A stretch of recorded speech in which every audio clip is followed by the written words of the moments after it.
Hello, everyone. Oh, forgot to do the thing again. Hi, hello, my name is Rest of Fortune. And of Fortune, what's your fate? And I'm here using my webcam tonight. And why am I so enormous? Why am I so painfully large? Hello, Tapper, hello, Reckless, hello, whatever. Nice seeing everyone tonight. Hello, hello. And that is a Ryuga with a Gusa. That was funnier in my head. Anyways, hello everyone. I hope everyone had a good day today. I did some chores.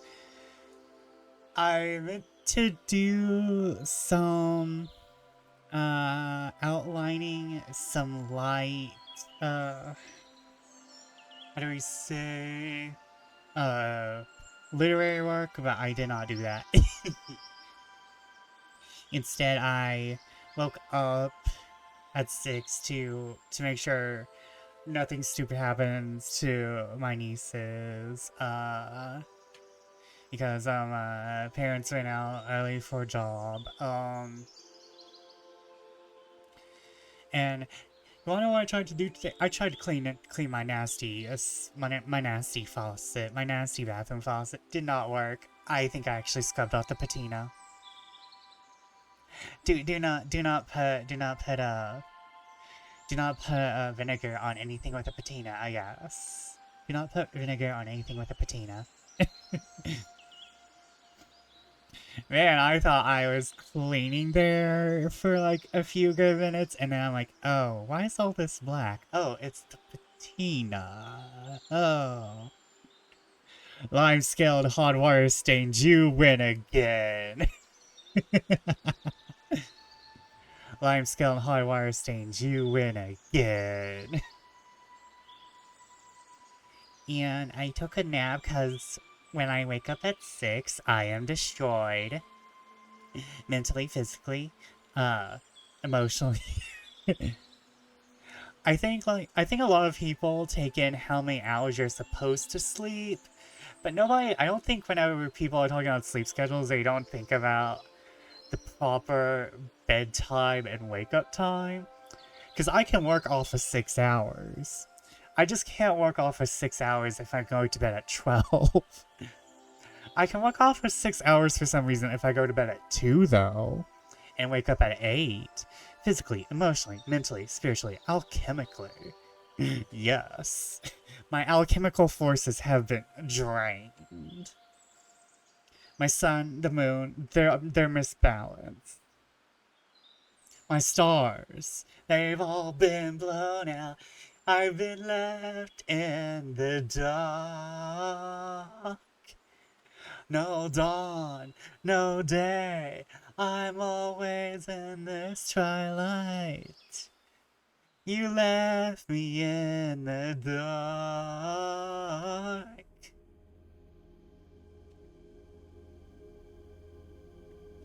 Meanwhile, I can't even stay in one time zone. Oh my god, what's happening with you, Breakos? Also, I read your comment before I came on. What do you mean, the RimWorld New Year disaster?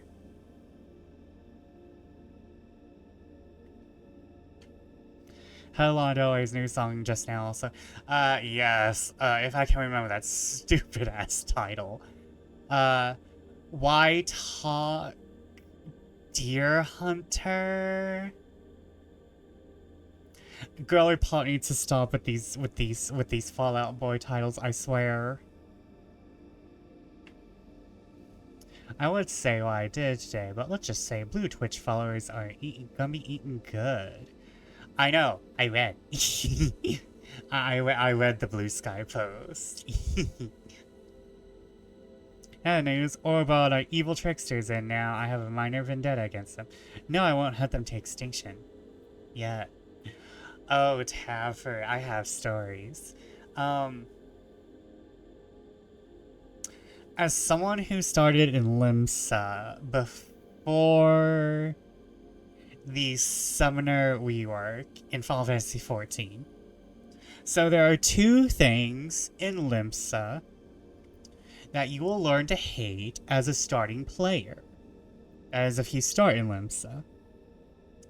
I unfortunately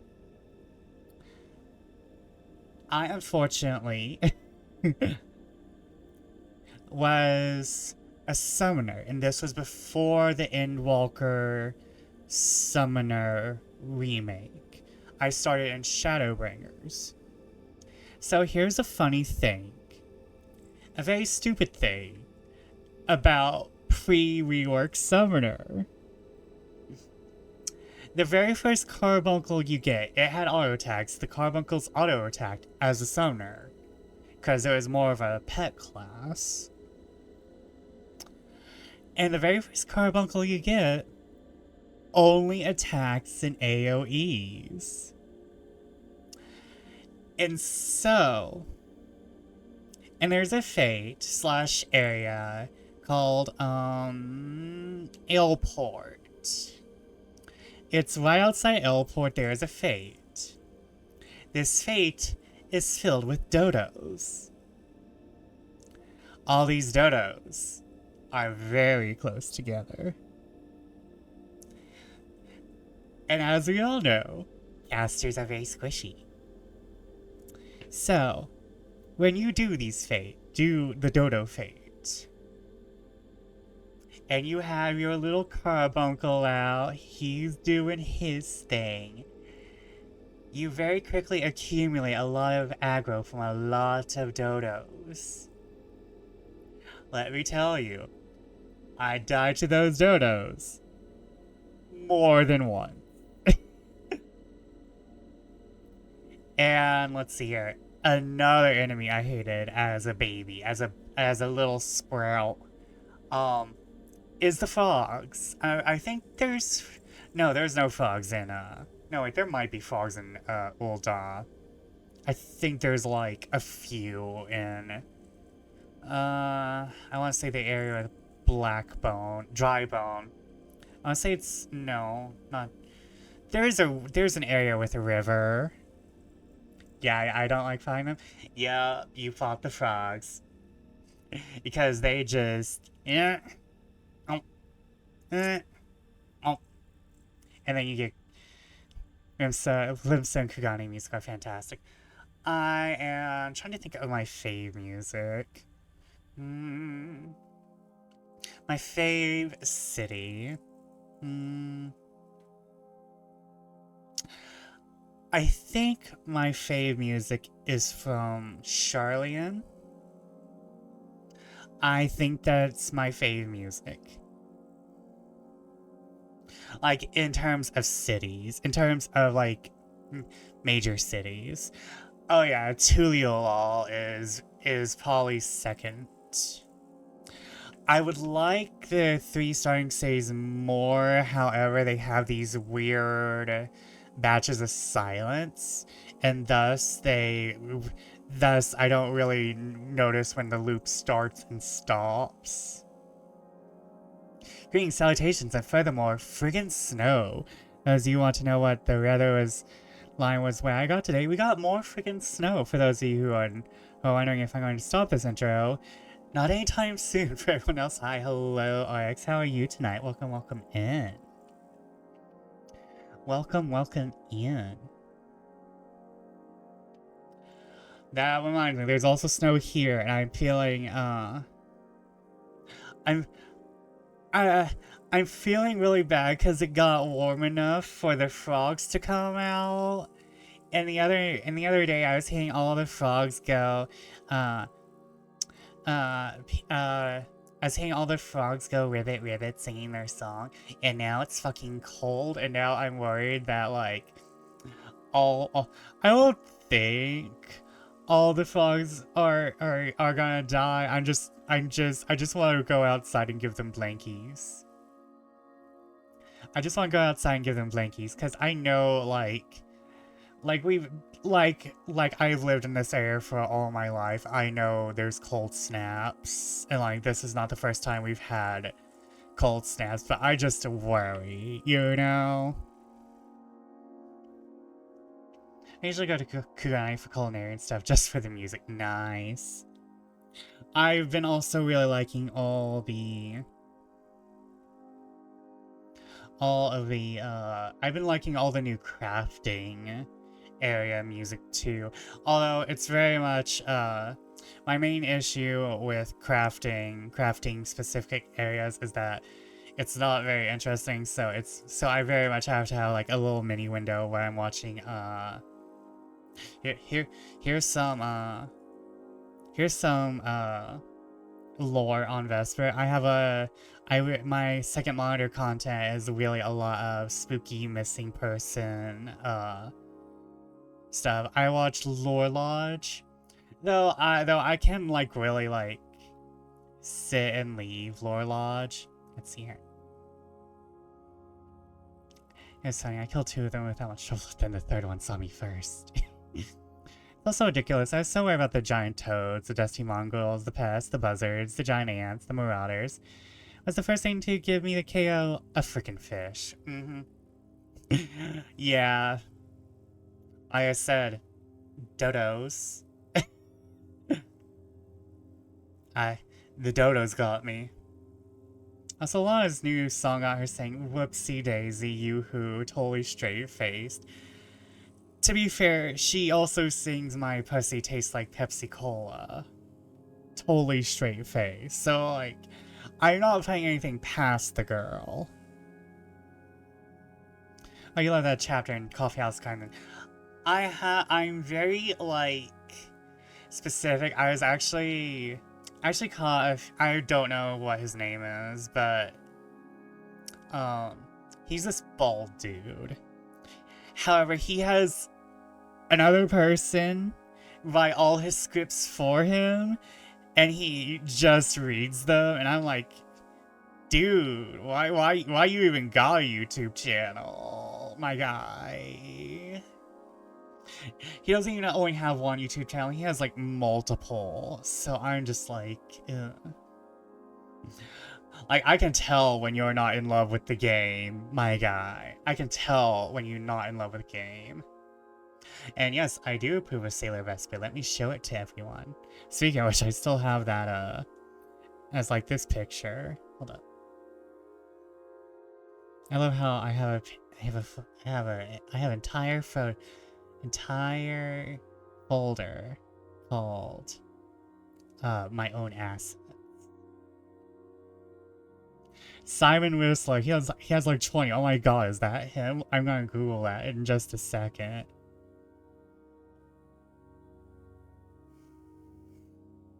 After I get Sailor Vesper up for everyone. Here we go. Bat Prism Power. Create 2 shard tokens. They are colorless enchantments with 2 mana. Sacrifice this enchantment, scry 1, then draw a card. In the name of the moon, create a virtuous soul token and attach it to target creature you control. A creature becomes a magical girl in addition to its other types. A virtuous soul is a colorless enchantment. Enchanted creature gets +1/+1 for each enchantment you control. I'll punish you. Sailor Vesper does X damage to any target, where X is the total amount of creatures and enchantments you control. If this would do damage to a player, it does twice that much instead. I am very normal about that picture, I swear. Are you sure? Are you sure?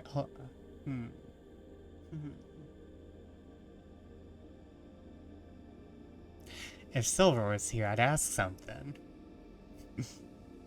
If Silver's here, I'd ask something right now. Okay, let me see here. Simon Whistler. Thank you.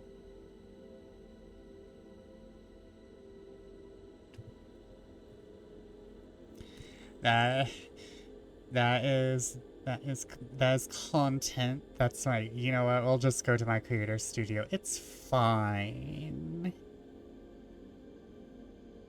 It's fine. I also have recognized I've also recognized I am so close to unlocking the ability to craft glamour prisms. How does that actually mean?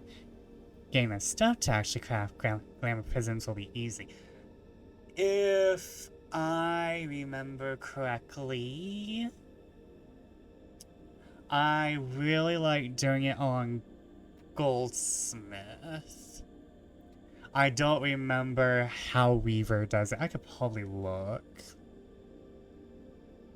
Because, like, I think everything but Culinarian can craft glamour prisms, because every class except Culinarian needed to craft glamour prisms. Although one day I am expecting the K-Cat. I'm expecting K-Cats to come out at some point. We're getting there very quickly at the speed of sound, it feels. Like one day I will have a Lolita outfit in this damn game, I swear. It'll be one. And it'll be one that I don't have to make either. I'll be so happy. Because, oh my god, I'm so lazy with my mods, guys. I'm so lazy making my mods.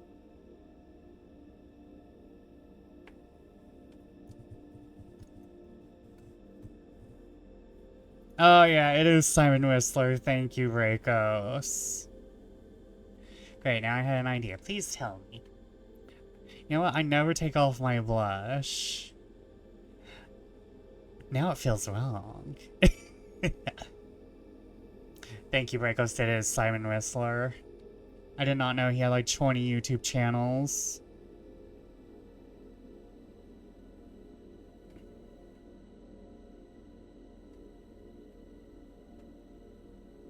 So why do you have... Oh. I immediately see is the king of slop as a thumbnail. Velveteen fabric. Yeah, I'd go with Goldsmith. I'd either probably go with Goldsmith or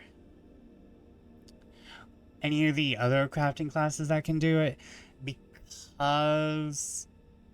No way, Velveteen might be a botanist thing. You might get botanist with that, because... Actually, yeah, I'd probably go with any of the classes except Leatherworker or Weavern. Or... Weaverns are a crafting class now. Don't ask me how or why. Weavers, Weevils, Weavers, Weavarns. Weavers and leatherworkers require a lot more. Hold on, wait. I'm logged in, aren't I? No, I'm not. Of course.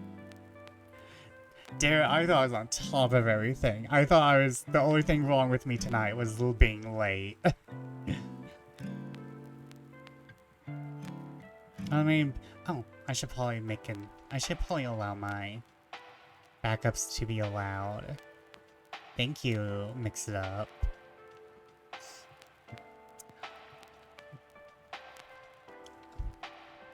Oh no, now I want to try and draw a Reaver. I have inspired.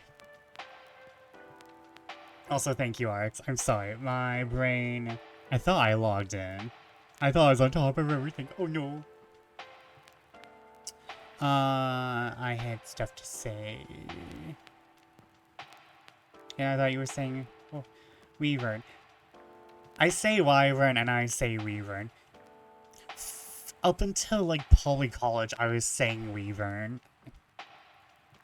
I probably only learned how to properly pronounce Wyvern in college, probably. Because, like, there were Weaverns, see now I'm doing it now. There are Wyverns in, Fire Emblem Tellius. Both Path of Radiance and Radiant Dawn, but whenever you hear me say Tellius, I'm probably referring to Path of Radiance. And they had Wyverns. However, they never spoke it in voice dialogue. So I never really had a pronunciation guide, and I was taught by Hooked on Phonics, so, which you should not trust with the English language. And on top of all this, as I've spoken with plenty of times before, because it's come up because Silver is a speech pathologist, I went to speech therapy for a long-ass time. Meanwhile, I was in speech therapy while George Bush was president. So, like, so this speech therapist was on my ass about my R's, and George Bush was president. Anyways, I'm sorry. Which George Bush? We had to, I was in speech therapy for the whole of elementary school, if I remember correctly. If not, from 1st grade to 5th. And I want to say... Let's see here.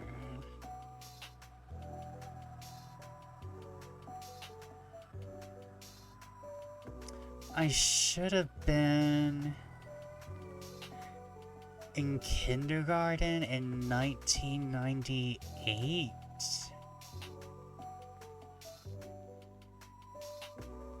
So 1998 to somewhere in... Was I in 2nd grade when 9/11 happened? I'm pretty sure I was in 2nd grade when 9/11 happened. I'm sorry, I'm doing math. I was either in 2nd or 4th. I don't remember.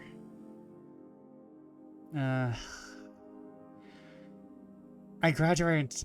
You know what? Probably both. Hold on, when was the first George Bush term?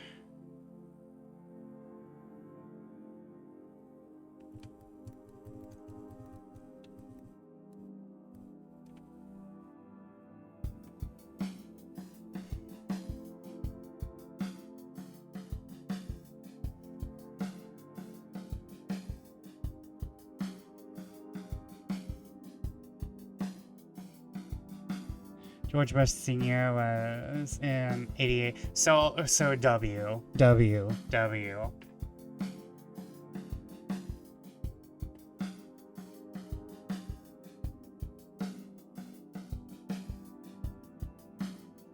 So like this bitch was on my ass as a child. Meanwhile, George W. Bush was president, so I don't really get it.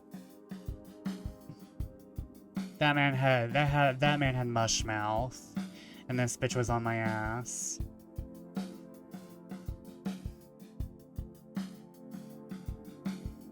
The reason I point out is that I was also in speech therapy during the Bush administration.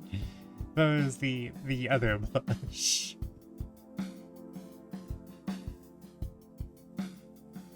Yeah. Oh, I had things. I had important things. The ADHD is strong within me because I'm unmedicated. I wanted to say, I wanted to have a little, artistic thing up, but I do not, because I was lazy today. I was lazy from like 3 p.m. onward because I was watching Ace, because Ace is playing one of my fave game series, which is the Zero Escape series, and I cannot wait to see Ace on oh my god, what was the last game called? I call it my favorite game series. I don't remember. There we go. Exactly. I was in my fantasy zone. And so like I was very lazy today, which, you know what, it's cold, it's snowy, I'm worried about frogs, it's fine. So I want to say I have goals for this year. I want to make an entire artistic thing, but as I said, lazy. So I'm just going to quickly like talk about them, because I want you guys to know what's in store for the year, you know? I don't want you guys to be left out. What's your favorite album by them? For me, it's really hard to choose a Lady Gaga album, because, like, I like a lot of stuff from Born This Way, but Art Pop is what really got me through my depression period. Like, listen. But even I'll admit, Art Pop has some hard to listen to things sometimes, you know? And I listen to it a lot. I don't have to listen to it anymore. You get me? I love it. It helped me through a tough time in my life. I don't have to listen to everything anymore.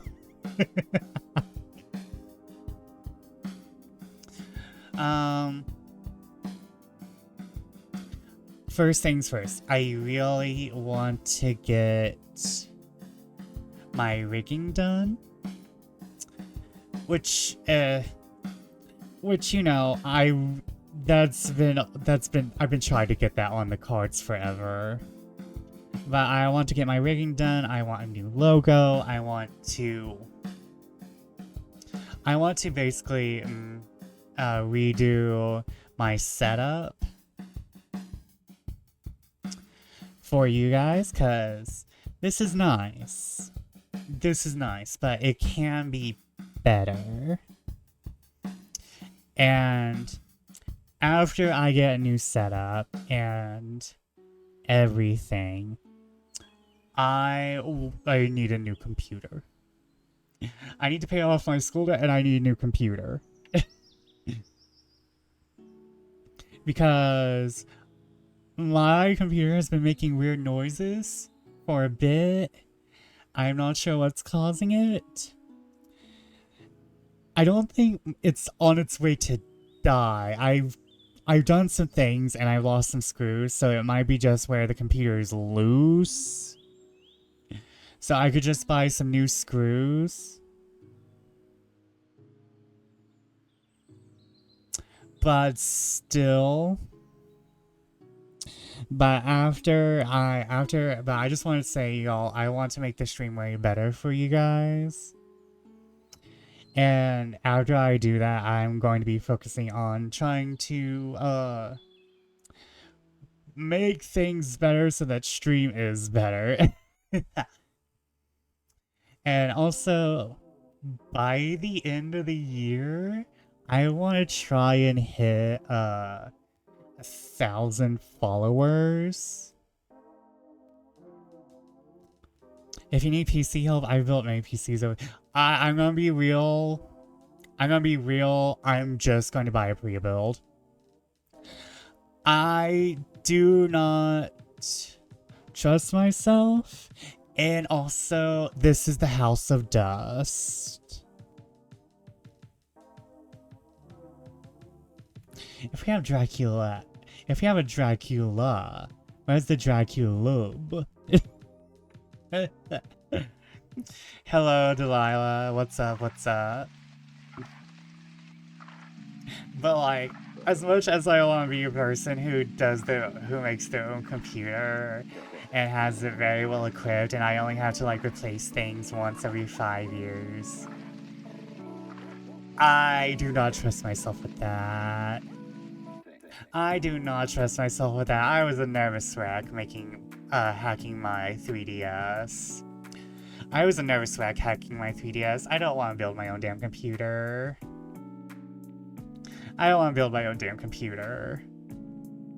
I don't need another expensive hobby. I already have the Lolita. I already have the tarot cards. I already have being a VTuber.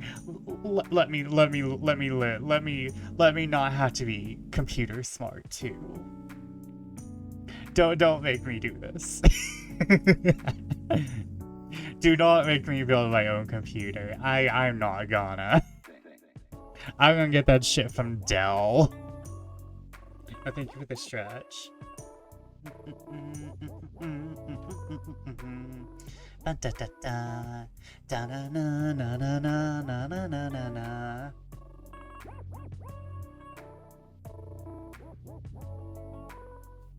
Da da da da. And it's not like I don't understand. Like, building a computer is cheaper in the long run, but it's also, you gotta trust yourself for that. I don't trust myself like that. And not to mention, again, it's not like we have a lot of dust, but I don't trust this house well enough not for that computer to catch on fire the first time. Like, you know, I play like Monster Hunter Wilds. You know, I wouldn't trust that computer to not be on fire when I played Monster Hunter Wilds for the first time. Not gonna lie, I would just read the volumes I owned physically and then drop them thinking it wasn't for me, but my plan's complete. I heard One Piece is good. I've been wanting to try to get into One Piece, but I'm also just like, that's so much. It's so big. It's so long. I don't want to be invested in that.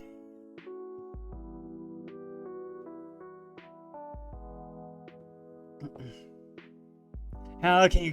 Why haven't they found this? Why haven't they found the One Piece in... Why haven't they found the One Piece in, like, 14 bazillion volumes? Why hasn't the One Piece been found? Why hasn't the One Piece have been found, guys? I got through 14. I can do it. Good question.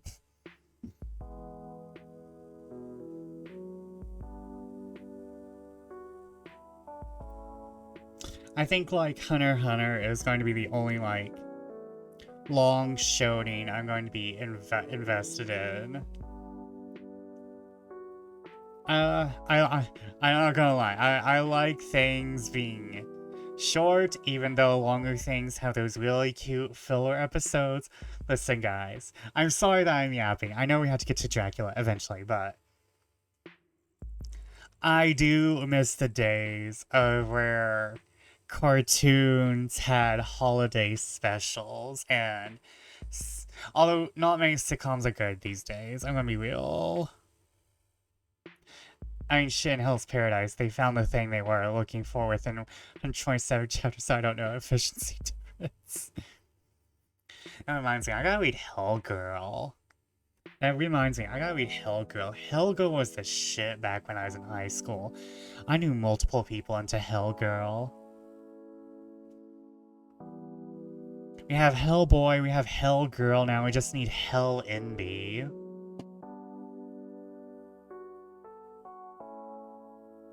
Actually, Hell Fluid. How about that? Hell Fluid. Hell Monarch. Hellboy, Hellgirl, Hell Fluid, Hell Monarch, Hellit? Hellfae? I heard people use star as a pronoun. That's pretty cool. Although Hellstar just automatically brings up Hellstar Remina. Has anybody read that? Okay, I should probably get out my... I love Hellstar Remina. Kinda gets campy at the end, but I kinda like it. Gotta have lividity. Gotta have... Not lividity. Levity and camp. Where's my assets? There's my own asset. I keep forgetting to put the Dracula book in there. Well, I don't really own the Dracula asset, so... You... Enormous. Enormous book. Come on. There we go. I did. It's my second favorite Junji Ito's story behind Uzumaki. Uzumaki. Man. I want to say I like Tomie more, but honestly, Uzumaki is so good.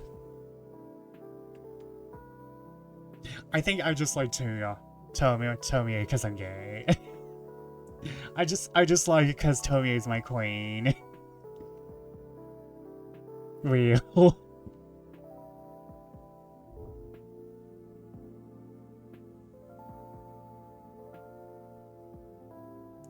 Oh, thank you, Elemental Soundworks. You came just when I needed you. Okay, we have Dracula's Castle, Dracula's Chamber, Dracula's Tower, Dracula's Castle Part 2. Actually, you know what? Guest Chambers.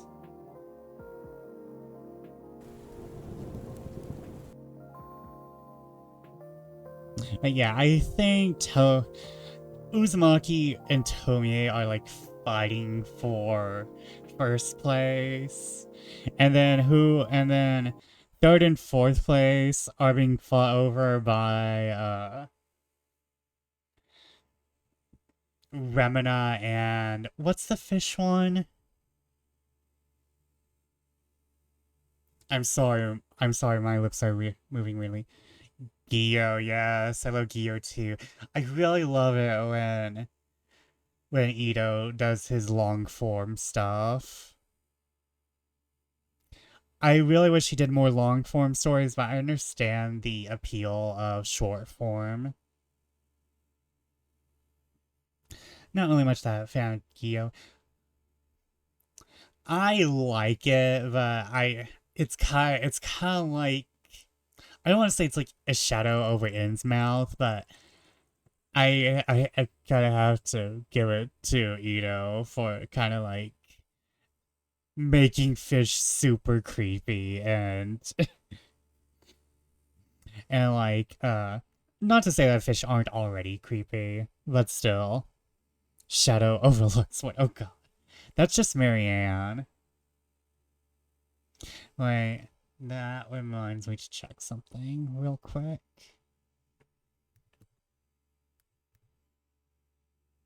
Ba ba ba ba ba ba ba ba ba ba ba.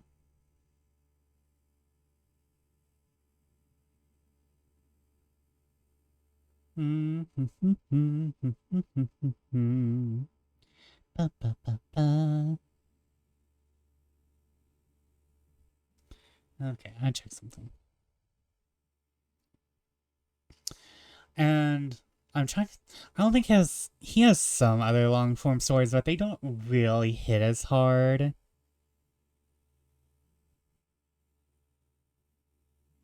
Like he has the Foggy Crossroads one.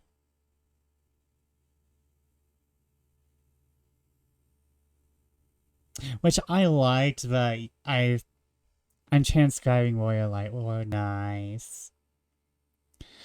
Eden doesn't really have much lore, but there's a certain part of Dawn Trail that I think everyone might get to see next week on Ryuga's channel.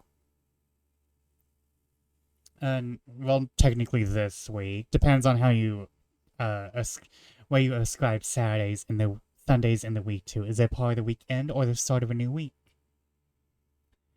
But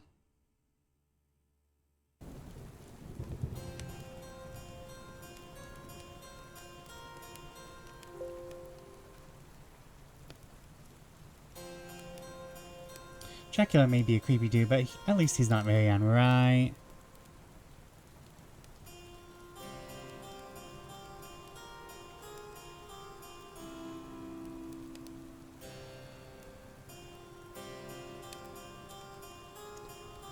But there is a certain entire place where I'm just like, okay, this might be Eden lore.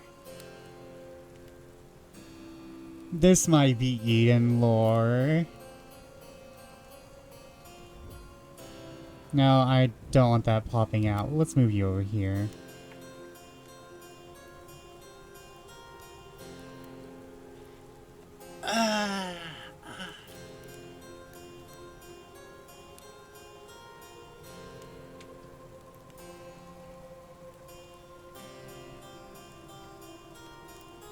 I can't wait for everyone to see it, because it's kind of, you know what, I shouldn't say anything.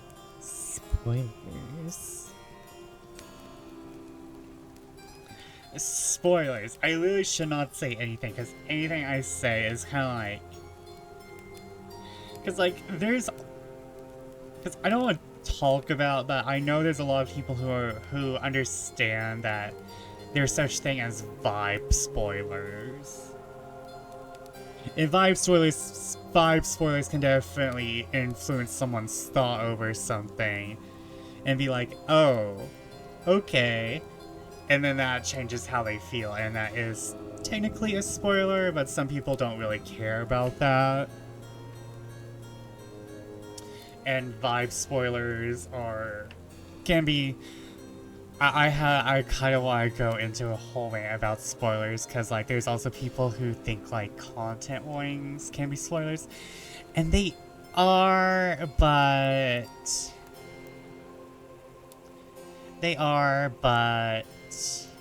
I also think content warnings are majorly important. Not to mention they have existed before, you know, everyone began having problems with them. And this is why I don't like one of my fave streamers, because he's like, I don't even want content warnings, and it's like, Chad, if you want content warnings, feel free to. It's like, dude, you're kind of gross. I hate how you do this. It's like, okay, this is your own responsibility. Meanwhile, I'm like, okay, chat, this is what we're dealing with tonight. Most of the time, sometimes I forget. Spoiler warning, stuff happens in this thing, exactly. Although, a general good spoiler warning for most horror is that. It's like you don't know what some horror is going to bring to you, and it's just like, oh, okay. Like even a good vague warning with horror is, hey, this is horror. You should be in the right mind space for this, or you could be heavily affected. Which is kind of like my approach to most things. Hey, I'm playing horror tonight. Please note that as stuff happens, you know, stuff will be happening. Spoiler part. This is part is why I had to say a content warning. You know for a fact that I vibes well beyond two souls for you. I'm trying to remember if you did, because I was playing it back when Brobat was around and there was Gamefly. But honestly, I don't think I would have been, even if you did spoil it for me, which I don't think you did. I wasn't really impressed. AAA games don't impress me. AAA games just don't impress me anymore. Beyond Two Souls was kind of like a shitty attempt at like making a more dynamic, what's the game?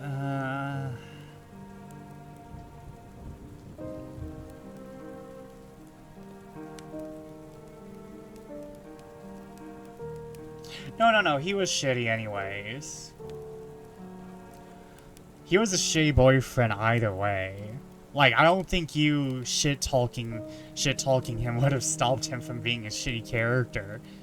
Like, Like, I think there's a part where, like, he literally grooms her. Like, I think technically he grooms her a little.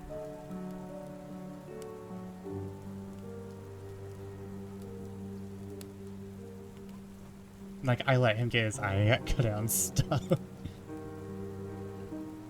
But, like, no. You didn't really you didn't really ruin, like, you were just like, hey, this guy's shit, and I'm like, oh really? And then it like proved it.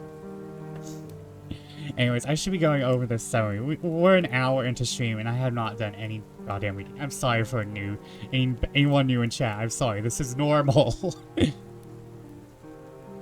I'm sorry. I've been yapping for an hour, and we have not got to the actual Dracula.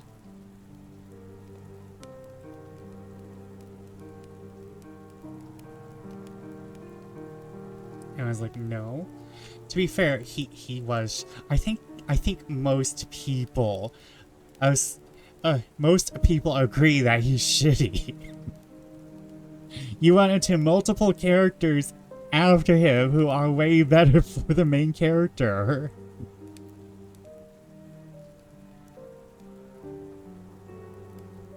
Okay, so to give like a quick overview, last time on Dracula Ball Z,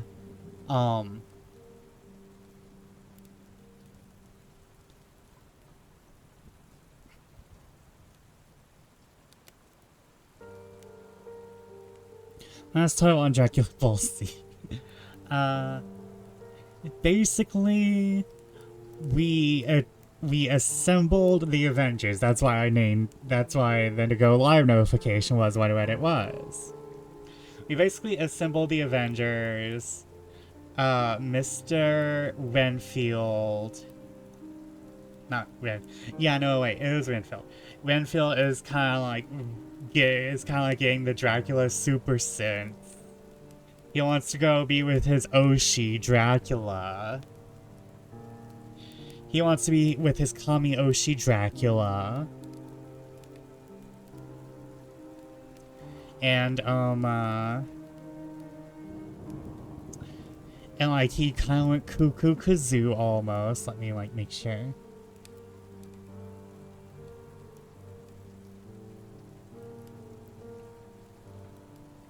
Yeah, he basically kind of threatened that he was like, I'm going to go see Dracula no matter what. Like, he kind of gave the vibe, oh, I'm going to go see my Kami Oshi in concert, and you can't stop me.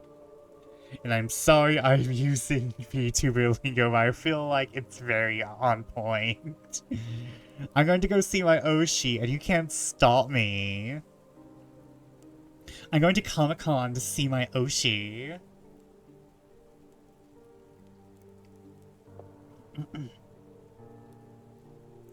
That's for looking at AAA games. That don't impress me much. You got the graphics, but have you got the touch? Basically, I prefer indie games now.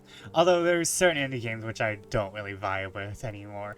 Like, there's a certain, like, type of indie style that gives me... Like, there's a certain type of indie style that has become so,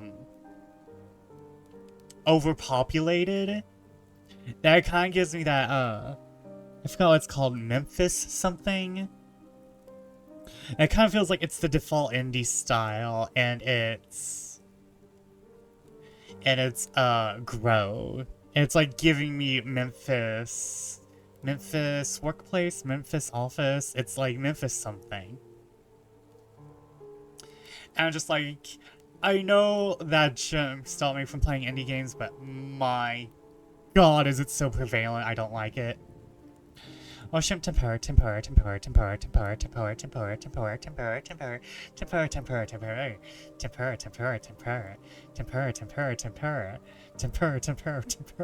I can't make myself any larger. Hold on, wait. Maybe I should go the other way. Hold on. Hold on, wait. I can't. I really need to make my... Hold on, wait. Can I? No, wait. I know how to do this. Tempura, tempura, tempura, tempura, tempura, tempura, tempura, tempura, tempura.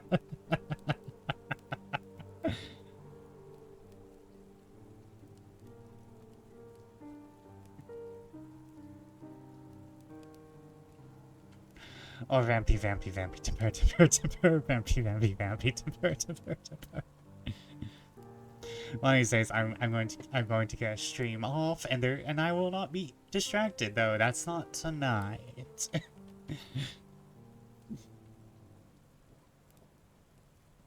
But anyways, tempura. Maybe that's for Spaz Elf, the tempura. There's nothing but void and tempura. Anyways, the anti-Dracula Avengers have assembled. Renfield wants to go see his Oshi super badly. Oh wait, we have Dracula. We're reading Dracula. I should have blood on. And what else? No, I think that's about it.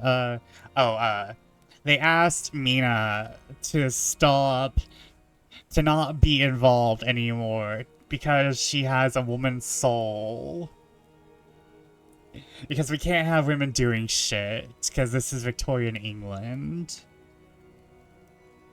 Void tempura. The void tempura is the side dish to the infinity burger.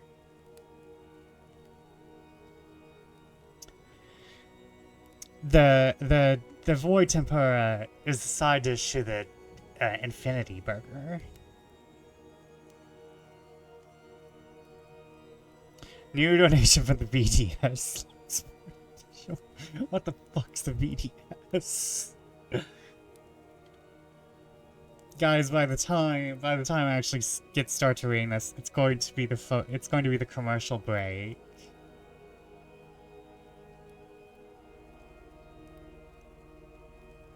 Me here at the Vesper Distraction Service. I'm here to distract Vesper. Hey Vesper, look, a twink.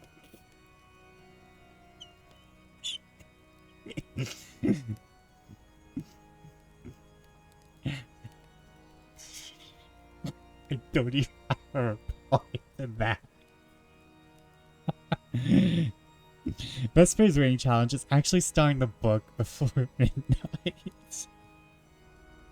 Y'all wanna know how I said the commercial break starting? There it is.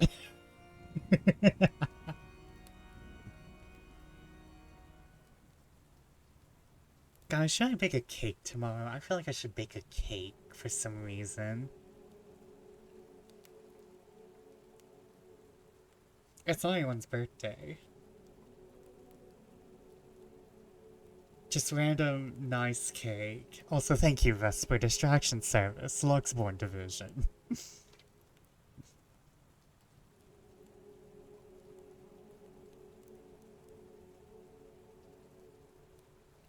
Let me...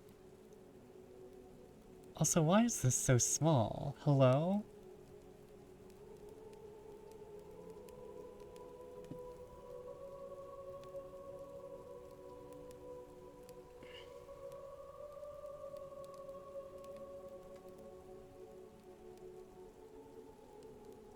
Are you going to make a cake timber? Wait. Deep fried cake kind of sounds good, though. Deep fried cake kind of sounds good. Like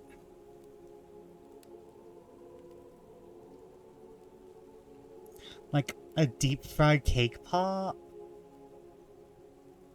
Oh, wait. I want cake in it. Like, I've had deep fried Oreos. I've had, no, I've mostly only had deep fried Oreos. And I watched a video the other night for deep fried ice cream. I watched a video the other night about deep fried ice cream, and that looked delicious.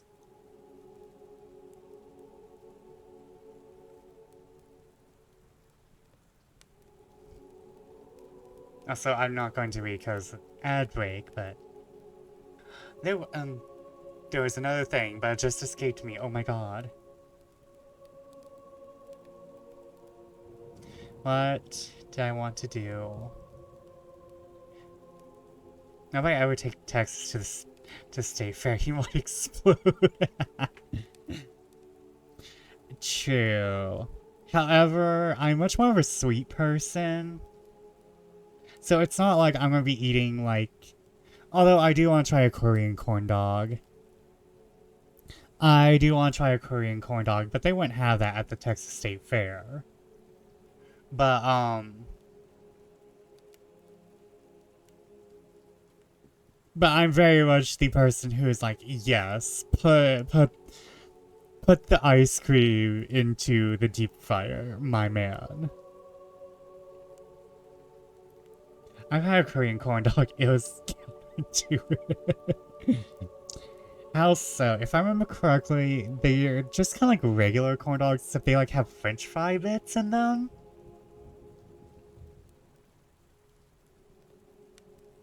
Although I haven't really like looked it up.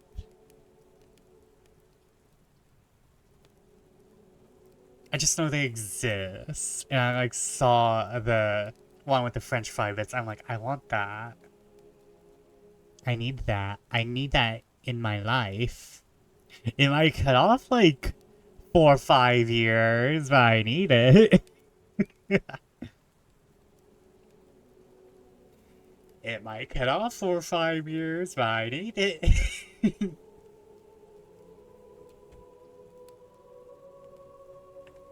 Sorry, I'm stretching.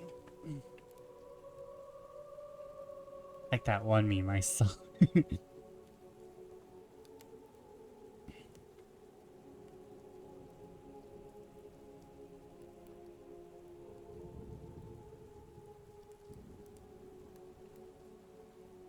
The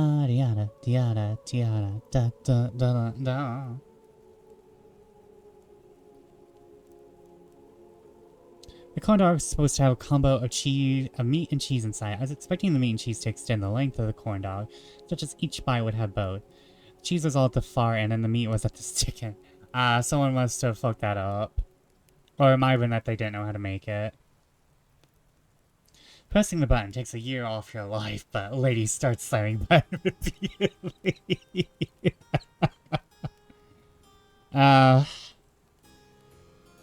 When will we start seeing precedented events? I am tired of living through unprecedented events, boss. Oh, I know what I wanted to say. It just came back to me.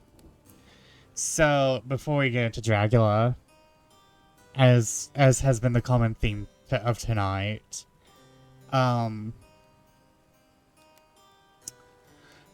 this week is going to be mostly game demos. We'll be returning to normal stuff next week, but I have gotten a lot of game demos that I must play for Keymailer. So, you'll be playing those. Unfortunately, they are all pretty chill, and I don't think they're going to kill my computer. One of them's a pixel JRPGs. One of them is a pixel JRPG called Gladiators, which is a Mon collector game, but all the Mons are food-based. And we have Shantytown, which is about building your very own shantytown. And they literally said, and I asked for the game on Keymailer. And they literally went, go check out our demo on Steam. We're not sending you the game yet. Which is fair, valid. So we'll be building our own shantytown. Multiple shantytowns, probably. Wait, we have normal stuff since when? Presidents? Is that what Santa Claus gives you on Christmas Eve? And, what other game am I playing this week? What other game am I being forced to play this week? Because I have Gladiators.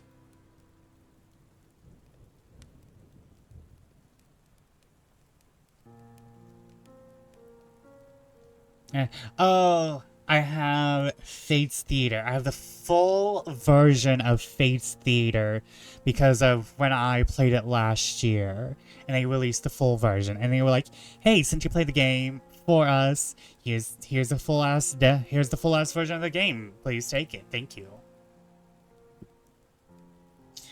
So I'm getting my dividends back from being a beta player. I'm getting cash back. I'm getting cash back, only it's not cash, it's games. So next week is all indies, but big indies, not itchy indies. And demos. But okay, back to... We are in chapter 19 of the Avengers Assemble in Dracula.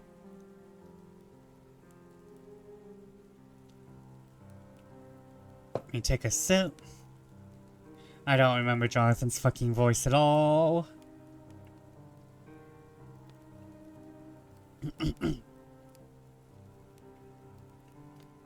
1st of October, 5 a.m.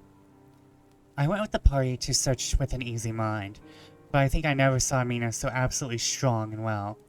I'm so glad she consented to hold back and let us men do the work. Somehow it was dread to me that she was in this fearful business at all. But now that her work is done, and that is due to her energy and brains and foresight, that the whole story is put together in such a way that every point tells.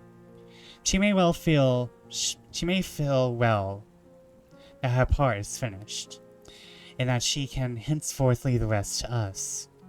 We were, I think, all a little upset by the scene with Mr. Renfield. When we came away from his room, we were silent till we got back to the study. Then Mr. Morse said to Dr. Seward, "Say, Jack, if that man wasn't attempting a bluff, he's about the sanest lunatic I ever saw. I'm not sure, but I believe he had some serious purpose. It's pretty rough on him to not get a chance." Lord Godalming and I were silent, but Dr. Van Helsing added, "Brent John, you know more of the lunatics than I do, and I'm glad for it. For I fear that if it had been me to decide, I would before that last hysterical outburst have given him free. But we live and learn. But we live and learn. And in our present task, we must take no chance. As my friend Quincy would say, all the best as they are." Dr. Seward seemed to answer them both in a dreamy kind of way. "I don't know if I agree with you. If that man had been an ordinary lunatic, I'd have taken my chance of trusting him. He was so mixed up with the count in an indexy kind of way that I'm afraid of doing anything wrong by helping his fad.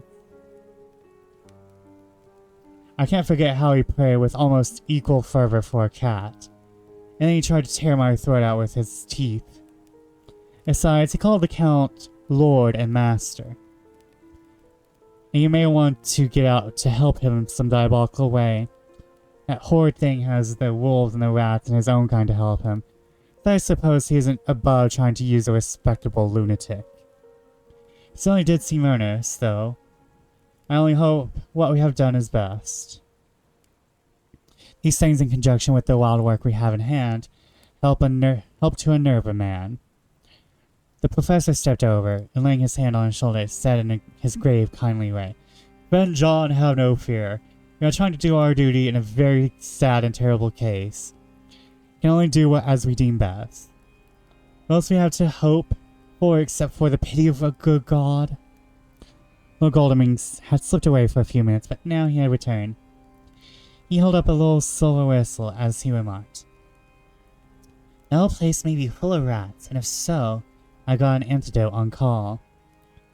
Having passed the wall, we took our way to the house, taking care to keep in the shadows of trees on the lawn when the moonlight shone out. When we got to the porch, the professor opened his bag and took out a lot of things, which he laid on the step, sorting them into 4 little groups, evidently one for each. Then he spoke. My friends, we are going into a terrible danger, and we need arms of many kinds. Our enemy is not merely spiritual. Remember that he has the strength of 20 men, and that though our necks or our windpipes are of the common kind, and therefore breakable or crushable, his are not amenable to mere strength. As strong a man, or a body of a man strong in all than him, can at certain times hold him. But they cannot hurt him as we can be hurt by him. We must therefore guard ourselves from his touch. Keep this near your heart.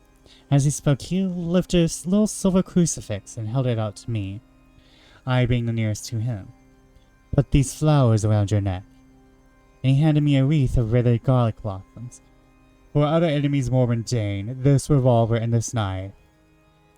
And for aid in all, these small electric lamps, which you can fasten to your breast. And for all, and above all, the last, this, which we must not desecrate needless. This was a portion of the sacred wafer, which he put in an envelope and handed to me. Each of the others was similarly equipped. Now, he said, Friend John, where are the skeleton keys? If so that we can open the door, we need not break the house by the window, as before at Miss Lucy's.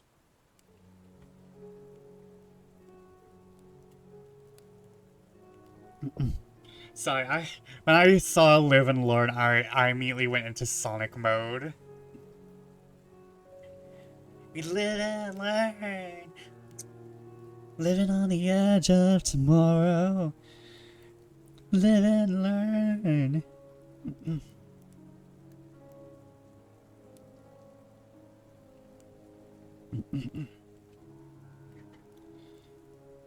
Dr. Seward tried 1 or 2 skeleton keys, his mechanical dexterity as a surgeon staying him in good stead.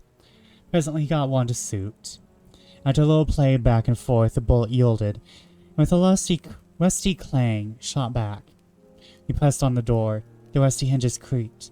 It slowly opened. It was startlingly like the image conveyed to me in Dr. Seward's diary of the opening of Miss Westerner's tomb. I fancy that the same idea seemed to strike the others, for with one accord they shrunk back. The professor was the first to move forward, and stepped into the open door. Hermanas tuas, Domine, he said, crossing himself as he passed over the threshold. Close the door behind us, lest when we should have lit our lamps, we should possibly attract attention from the road. Professor carefully tried the lock, lest we might not be able to open it from within should we be in a hurry making our exit. Then we all lit our lamps and proceeded on our search.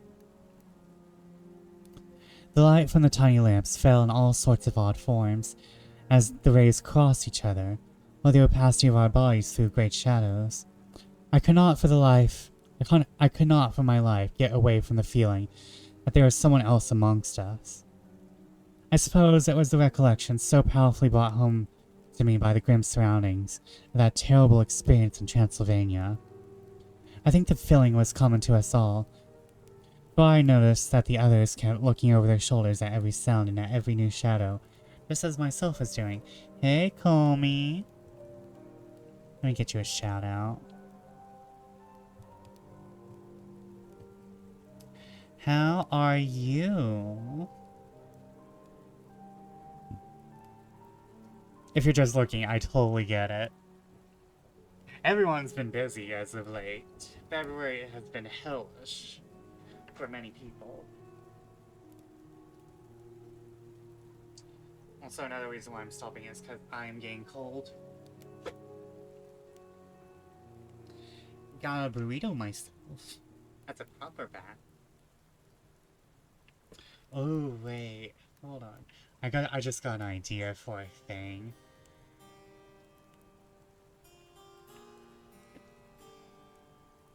We'll note that down somewhere. You know, I just vibing after a busy week. Okay, nice. Riding on an ancient ad. Burrito Vesper.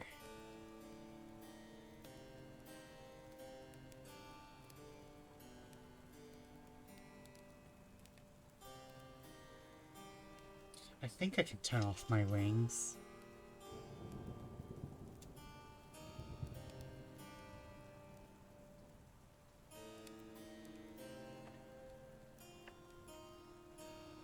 But I'm glad you could drop in and listen to me.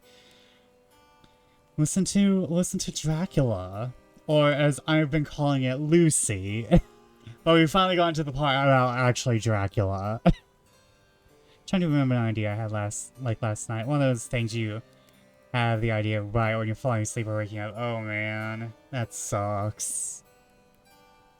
And then when you do write it down, and you wake up the next morning, it's like pancake taco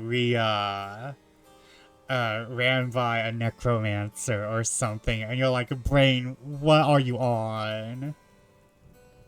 Brain, why are you thinking about pancake taco? A pancake taqueria ran by a necromancer. I read that, to be fair. Maybe same.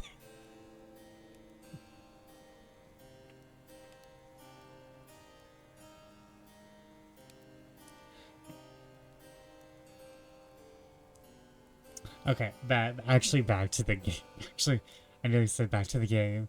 We are playing Dracula tonight, guys. I'm sponsored by Raid Shadow Legends. The whole place was thick with dust. The floor was seemingly inches deep, except for where there were recent footsteps, which, on holding down my lamp, I could see the marks of hobnails where the dust was cracked. The walls were fluffy and heavy with dust, and the corners were masses of spider webs, whereon the dust had gathered till they looked like old tattered rags, as the rain had torn them partly down. On a table in the hall was a great bunch of keys, with a time-yellowed label on each. They had been used several times, for on the table were several similar rents in the blanket of dust, similar to that exposed when the professor lifted them. Turned to me and said, "You know this place, Jonathan. You have copied maps of it, and you know it at least more than we do, which is the way to the chapel." I had an idea of its direction, though on my former visit I had not been able to get admission to it. So I led the way, and after a few wrong turnings, found myself opposite a low arched oaken door, ribbed with iron hands. "This is the spot," said the professor as he turned the lamp on a small map of the house, probably from the file of my original corresponding regarding the purchase. With a little trouble, we found the key on the bunch and opened the door. We were prepared for some unpleasantness, for as we were opening the door, a faint, malodorous air seemed to exhale through the gaps. But none of us ever expected such an odor as we encountered. None of the others had met the Count at all at close quarters. When I had seen him, he was either in the fasting stage of his existence in his rooms, or when he was gloated with fresh blood in a ruined building open to the air. But here the place was small and close, and the long disuse had made the air stagnant and foul. There was an earthy smell, as of some dry miasma, which came through the fouler air. But as to the odor itself, how shall I describe it? It was not alone that was composed of all the ills of mortality with the pungent, acrid smell of blood, but seemed as though corruption had become itself corrupt. It sickens me to think of it. Every breath exhaled by that monster seemed to have clung to the place and intensified its loathsomeness. The corruption itself had become corrupt. Can you, like, imagine corrupting your own, like, corrupting your own corruption? That's kind of evil, my man.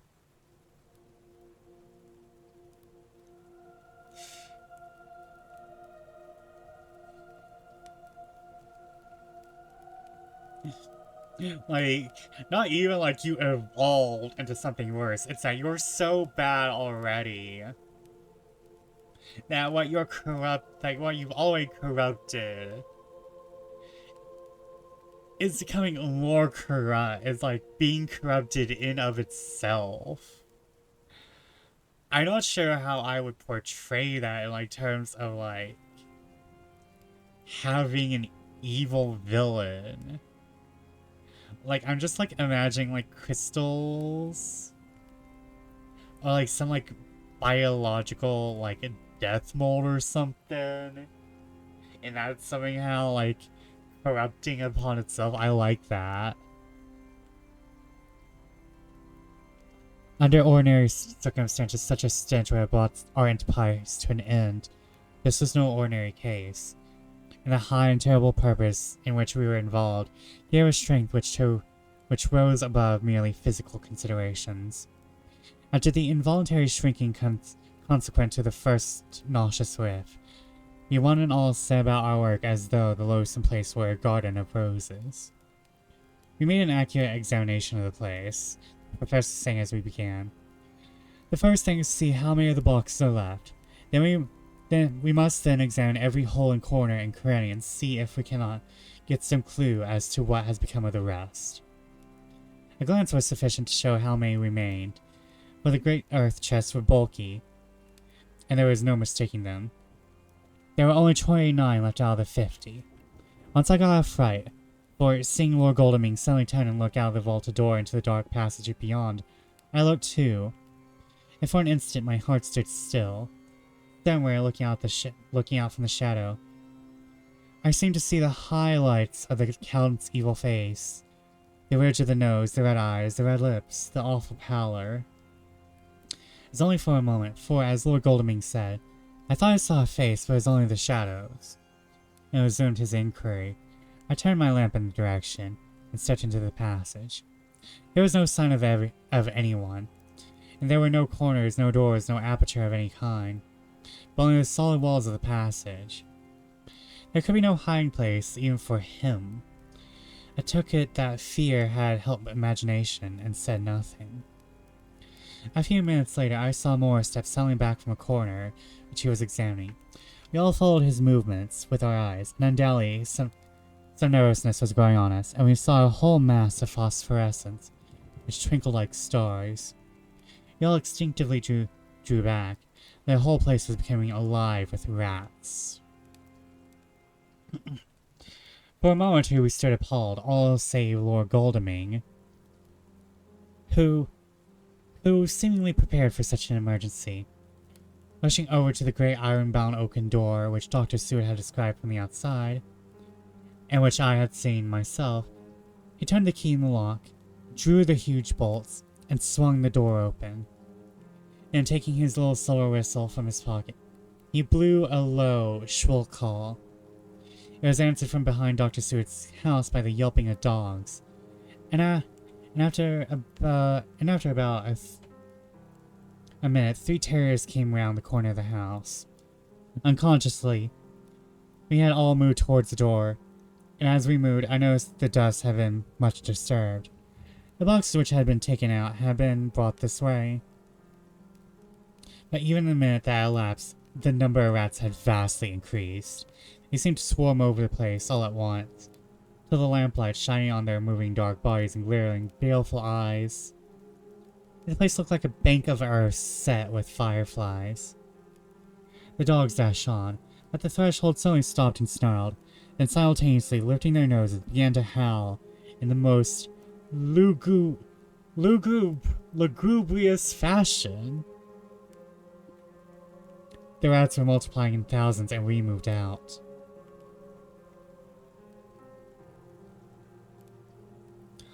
Lord Godalming had lifted one of the dogs, and carrying him in, placed him on the floor. The instant his feet touched the ground, he seemed to recover his courage, and rushed at his natural enemies. They fled before him so fast that before he had shaken the life out of a score, the other dogs, who had now been lifted in the same manner, had but small prey ere the whole mass had vanished. With their going, it seemed as if some evil presence had departed, for the dogs frisked about and barked merrily as they made sudden darts at their prostrate foes, and turned them over and over and tossed them in the air with vicious shakes. All seemed to find our spirits rise, whether it was the purifying of the deadly atmosphere by opening of the chapel door, the relief which we experienced by finding ourselves in the open, I know not. Most certainly, the shadow of dread seemed to slip from us like a robe, and the occasion of our coming lost something of its grim significance. Though we did not slacken a whit in our resolution, we closed the outer door and barred and locked it, and bringing the dogs with us, began our search of the house. We found nothing throughout except dust in extraordinary proportions, all untouched save for my own footsteps when I made my first visit. Never once did the dogs exhibit any symptom of uneasiness, and even when we returned to the chapel, they frisked about as though they had been rabbit hunting in a summer wood. The morning was cricketing in the east when we emerged from the front. Dr. Van Helsing had taken the key of the hall door from the bunch, and locked the door in orthodox fashion, putting the key into his pocket when he had done. "So far," he said, "our night has been eminently successful. No harm has come to us, such as I feared might be, and yet we have ascertained how many boxes are remaining. More than all do I rejoice that this, our first and perhaps our most difficult and dangerous step, has been accomplished without bringing thereinto our most sweet Radamina, or troubling her waking or sleeping thoughts with sights and sounds and smells of horror, which she might never forget. One lesson, too, we have learned, if it be allowable to argue a particularly, that the brute beasts which are to the Count's command are yet themselves not amenable to his spiritual power. For look, these rats that would come to his call, just as from his castle top he summoned the wolves to your going, and to that poor mother's cry. Though they come to him, they run pell-mell from the little dogs of my friend Arthur. There are other matters before us, other dangers, other fears, and that monster. He has not used his power over the brute world for the only time, or the last time tonight. So be it that he has gone elsewhere. Good. Has given us opportunity to check in some ways this chess game, which we play for the stake of human souls. And now let's go home. The dawn is close at hand. We have reason to be content with our first night's work. May be ordained that we have many nights and days to follow, if full of peril, but we must go on, and from no danger shall we shrink. The house was silent when we got back, save for some poor creature who was screaming away in one of the distant wards, and a low moaning sound from Renfield's room. The poor wretch was doubtless torturing himself, after the manner of the insane, with needless thoughts of pain. I came tiptoe into our own room, and found Mina asleep, breathing so softly that I had to put my ear down to hear it. She looks paler than usual. Hope the meeting tonight has not upset her. I'm truly thankful that she is to be left out of our future work, and even of our deliberations. It's too great a strain for a woman to bear. I did not think so at first, but I know better now. Therefore I am glad it is settled. There may be things which would frighten her to hear, and yet to conceal them from her might be worse than to tell her, once she suspected if there was any concealment. Henceforth our work is to be a sealed book to her, until at least such time as we can tell her that all is finished, and the earth free from a monster of the nether world. I dare say it will be difficult to begin to keep silence after such confidence as ours, but I must be resolute, and tomorrow I shall keep dark over tonight's doings, shall refuse to speak of anything that has happened. I rest on the sofa as not to disturb her. 1st of October later. I suppose it was natural that we should all overslept ourselves, but the day was a busy one, and the night had no rest at all. Even Mina must have felt its exhaustion, for though I slept till the sun was high, I was awake before her, and had to call 2 or 3 times before she awoke. Indeed, she was so sound asleep that for a few seconds she did not recognize me, but looked at me with a sort of blank terror, as one looks who has been waked out of a bad dream. She complained of being a little tired, and let her rest till later in the day. We now know of 21 boxes having been removed, and if it be that silver were taken away in any of the removals, you may be able to trace them all. Such will, of course, immensely simplifies our labor, and sooner the matter is attended to better. I shall look up Thomas Snelling today. Okay, so let me stretch.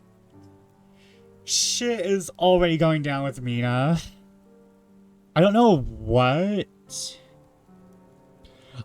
I don't think it's simple exhaustion. They all left her alone in a lunatic asylum. Guys, they left the heart and soul of this group alone in the lunatic asylum. And not just any lunatic asylum, the lunatic asylum with Renfield. I know it's horror, I know it's gothic, but they left her alone in the lunatic asylum. And it was written in the 1800s.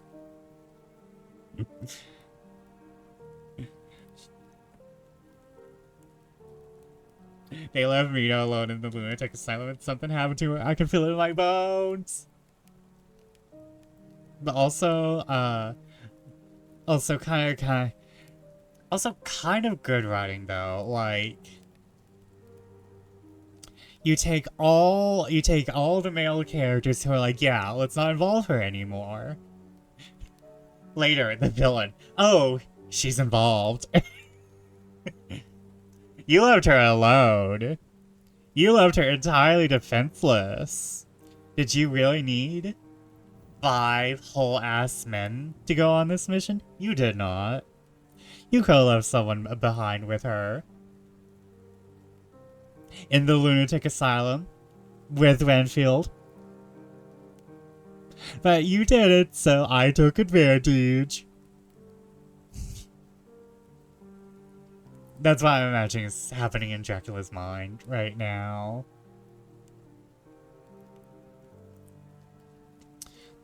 Dr. Seward's diary, 1st of October. It was towards noon when I awakened. When I was awakened by the professor walking into my own room, more jolly and cheerful than usual. It's quite evident that last night's work has helped take some of the brooding weight off his mind. After going the adventure of the night, he suddenly said, Your patient interests me much. May it be that I with you visit him this morning?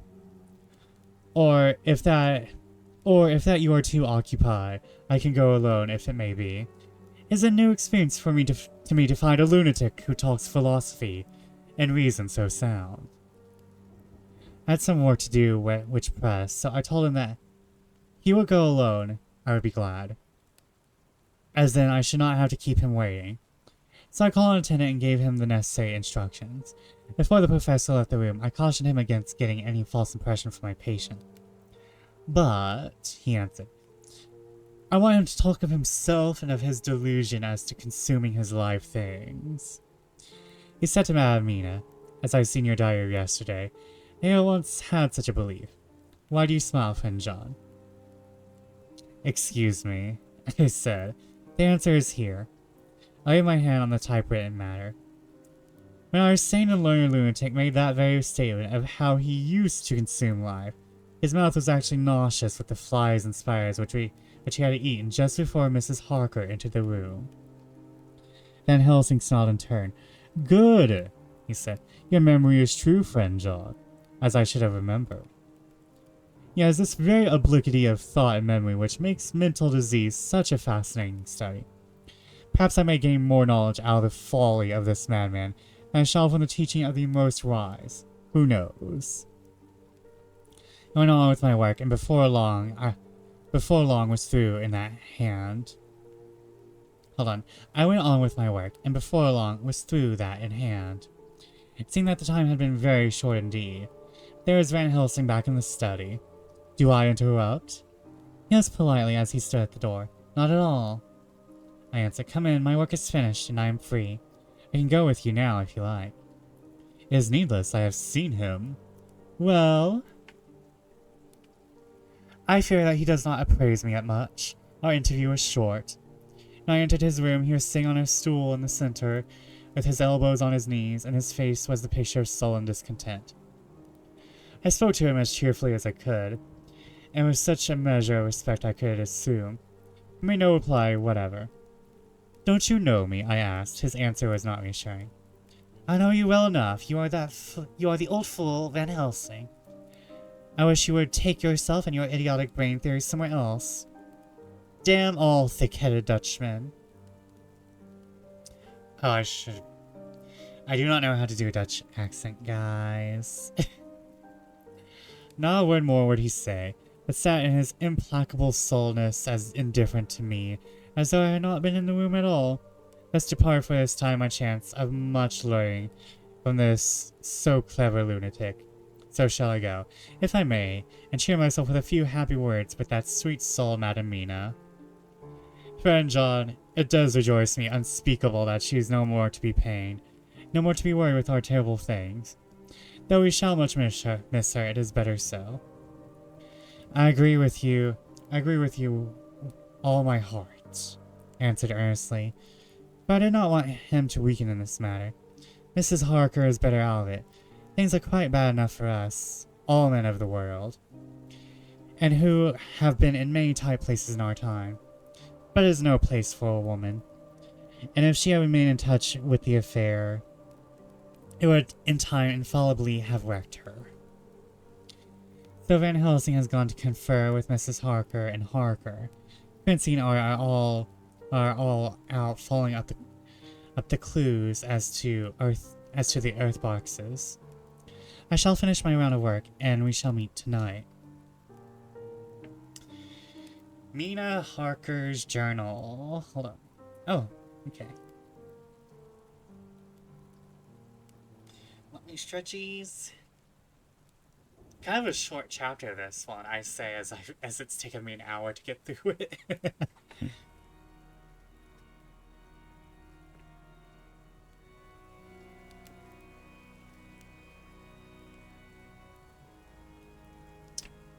First of October. It is strange to me to be kept in the dark as I am today. After Jonathan's full confidence for so many years, to see him manifestly avoid certain manners, and those most vital of all. This morning I slept late after the fatigues of yesterday. Though Jonathan was late too, he was the earlier. He spoke to me before he went out, never more sweetly or tenderly. But he never mentioned a word what had happened in the visit to the Count's house. Yet he must have known how terribly anxious I was. Poor dear fellow. I suppose it must have distressed him more than it did me. They all agreed that it was best that I should not be drawn farther into this awful work, and I acquiesced. To think he keeps anything from me. And now I'm crying like a silly fool, when I know it comes from my husband's great love, and from the good wishes of those other strong men. That has done me good. Well, someday Jonathan will tell me all, unless it should ever be that, should ever think.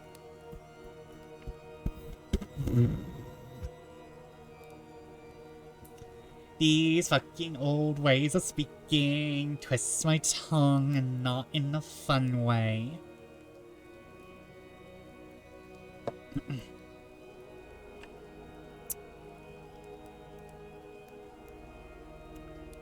Well, someday Jonathan will tell me all. Unless it should ever be that he should think for a moment that I kept anything from him, I still keep my journal as usual. Then if he has feared of my trust, I shall show it to him, every thought of my heart put down for his dear eyes to read. I feel strangely sad and low-spirited today. I suppose it is the reaction from the terrible excitement. Last night I went to bed when the men had gone, not because they told me to. I didn't feel sleepy. and I did feel full of devouring anxiety. I kept thinking over everything that had been ever since Jonathan came to see me in London. It all seems like a horrible tragedy, a fate pressing on relentlessly to some destined end. Everything that one does seems, no matter how right it may be, to bring on the very thing which is most to be deplored. If I hadn't gone to Whitby, perhaps poor dear Lucy would be with us now. She hadn't taken to visiting the churchyard till I came. If she hadn't come there in the daytime with me, she wouldn't have walked there in her sleep. And if she hadn't gone there at night and to sleep, that monster couldn't have destroyed her as he did. Oh, why did I ever go to Whitby? There now, crying again. I wonder what has come over me today. I must hide it from Jonathan. For if he knew that I had been crying twice in one morning, I, who never cried on my own account, and whom he has never caused to shed a tear, dear fellow would fret his poor heart out. I shall put a bold face on. If I do feel weepy, he shall never see it. I suppose it was one of the lessons that we poor women have to learn. God is sexism so strong.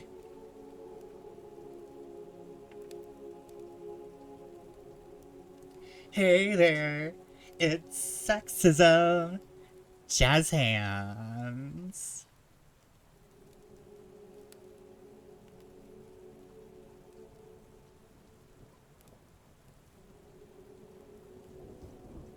Someone needs to remind these guys that the road to hell is paved with good intentions. Depending on the choices being made, the ones with the intentions aren't the only ones to walk it. Right? Right? Like, I get wanting to keep Mina out of danger, but leaving her alone isn't safe either. Yeah, like, I get... Like, here's the thing. I get wanting her out of most other processes. But here's the thing, even the people left out of the processes, even if they had been involved at any point, they still should have protection.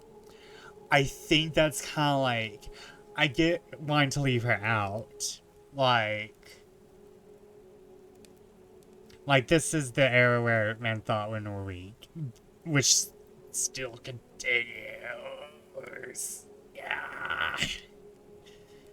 But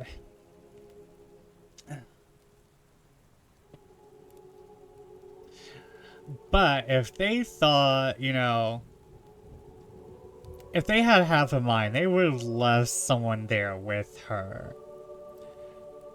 None of them thought, after the show Renfield put on, hey, let's leave someone with Mina. We don't know if anything happened yet. We're probably about to get to that point. Not to spoil anything, but I know in some adaptations, Mina's like half a vampire or something. I remember, I think there's like a Dracula board game, and Mina has a psychic connection to Dracula for some reason. So I'm wondering if this is that catalyst. I'm wondering if this is that set event. So, about that, no spoilers.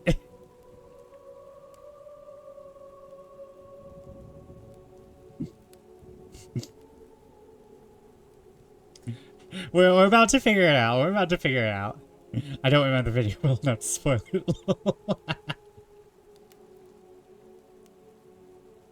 I can't quite remember how I fell asleep last night. I remember hearing the sudden barking of the dogs, and a lot of queer sounds like praying on a very tumultuous scale from Mr. Renfield's room, just somewhere under this. It's still Renfield's room is right under this room? And then there was silence over everything. Silence so profound that it stalled me. And I got up and I looked out the window. All was dark and silent, the black shadows thrown thrown by the moonlight, seeming full of a silent mystery of their own. Nothing seemed to be stirring, all to be grim and fixed as death or fate, so that a thin streak of white mist that crept with almost imperceptible slowness across the grass towards the house seemed to have a sentience and vitality of its own.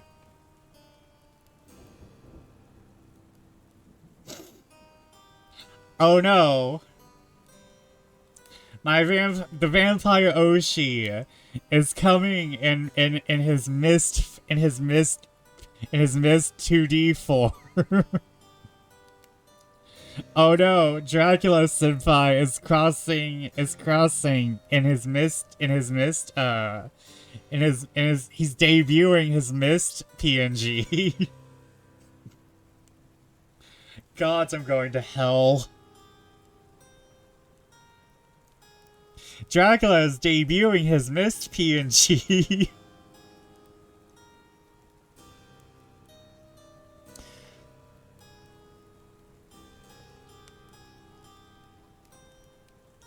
I think that the digression of my thoughts must have done me good.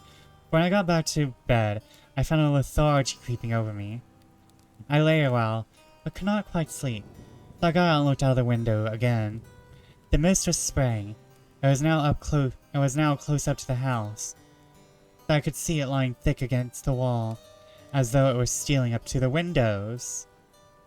The poor man was more loud than ever, and though I could not distinguish what he said, I could in some way recognize his tones, some passionate entreaty on his part. Then there was the sound of a struggle. I knew that the attendants were dealing with him. I was so frightened that I crept into bed, pulled the clothes over my head, putting my fingers in my ears. I was not then a bit sleepy, at least so I thought, but I must have fallen asleep, or except dreams. I do not remember anything until the morning, when Jonathan woke me. I think it took me an effort and a little time to realize where I was. That was Jonathan who was bending over me. My dream was very peculiar and almost typical of the way that waking thoughts become merged in or continued in dreams. Yeah, this is the event. I thought that I was asleep and waiting for Jonathan to come back. I was very anxious about him. I was powerless to act. My feet and my hands and my brain were weighted, that nothing could proceed at the usual pace. And so I slept uneasily and thought. It began to dawn on me that the air was heavy and dank and cold. Put back the clothes from my face, and found to my surprise that all was dim around.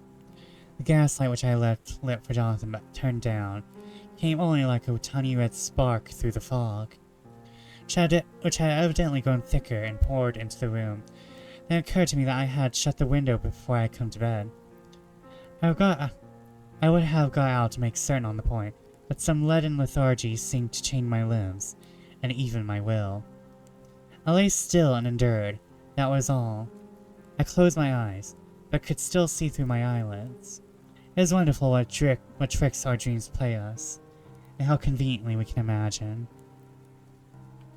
The mist grew thicker and thicker, and I could see now how it came in. For I could see it was like smoke, or with the white energy of boiling water. Pouring in, not through the window, but through the joinings of the door. It got thicker and thicker, till it seemed as if it became concentrated into a sort of pillow cloud in the room, and through the top which I could see the light of gas shining like a red eye. Things began to whirl through my brain, just as the cloudy column was now whirling in the room, and through it all came the scriptural words. A pillar of cloud by day and of fire by night. Was it indeed some spiritual guidance that was coming to me in my sleep? But the pillow was composed of both the day and the night guiding. For the fire was in the red eye, which at the thought got a new fascination for me. Till, as I looked, the fire divided, and seemed to shine on me through the fog like two red eyes, such as Lucy told me of her momentary mental wondering when, on a cliff, the dying sunlight struck the windows of St. Mary's Church. Suddenly the horror burst upon me. That was thus that Jonathan had seen those awful women growing into reality through the whirling mist and the moonlight. In my dream I must have fainted, for all became a black darkness. Last conscious effort which imagination made was to show me a livid white face bending over me out of the mist. I must be careful of such dreams, for they would unseat one's reason if there were too much of them. I would get Dr. Van Helsing or Dr. Stewart to prescribe something for me which would make me sleep, only that I feared to alarm them. Such a dream at the present time would become woven into their fears for me. Tonight I shall strive to sleep naturally. If I do not, I shall tomorrow night, to get them to give me a dose of chloral. That cannot hurt me, for once. It will give me a good night's sleep. Last night tired me more than if I had not slept at all. Girly pop. Wilhelmina girly pop, have you checked your neck recently? Girly pop, have you looked in the mirror today?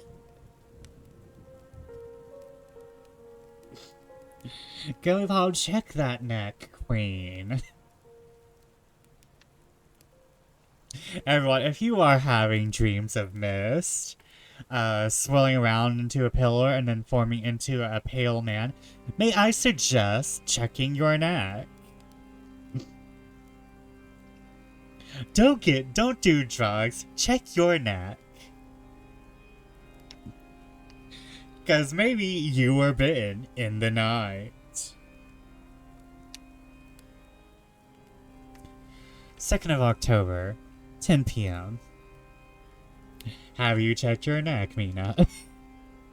Last night I slept, but did not dream.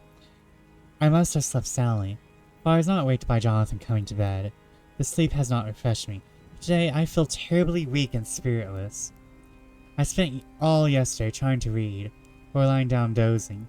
In the afternoon, Mr. Renfield asked if he might see me. Poor man, he was very gentle. When I came away, he kissed my hand and bade God bless me. It's no way affected me much. I am crying when I think of him. This is a new weakness, of which I must be careful. Jonathan would be miserable if he knew I had been crying. He and the others were out till dinner time, and they all came in tired. I did what I could to brighten them up. I suppose that the effort did me good, but I forgot how tired I was. After dinner, they sent me to bed, and all went off to smoke together, as I said, but I knew they were wanting to tell each other of what occurred to each during the day. I could see Jonathan's manner. They had something important to communicate. I was not so sleepy as I should have been. So before they went, I asked Dr. Stewart to give me a little opiate of some kind, as I had not slept well the night before. He very kindly made me a sleeping draught, which he gave me, telling me that it would do me no harm, as it was very mild. I have taken it, and am waiting for sleep, which still keeps aloof. I hope I have not done wrong, for as sleep begins to flirt with me, a new fear comes. That I may have been foolish in thus depriving myself of the power of waking. I might want it. Here comes sleep. Good night. For those of you who wonder, chloral is shorthand for chloral hydrate. Ever heard the term to slip someone a Mickey? That's what this is.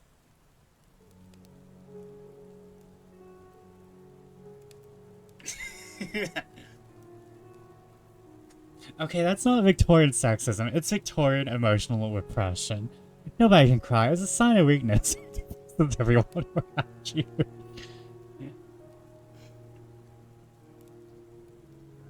We weren't doing good. We're not doing good now, but we were doing worse in the Victorian times.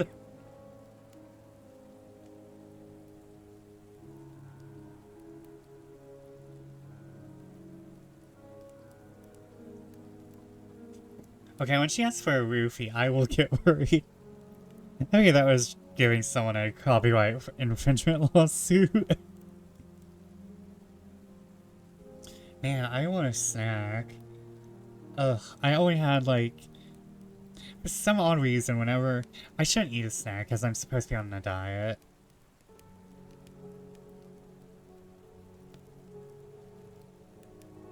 But, like, I'm also kinda...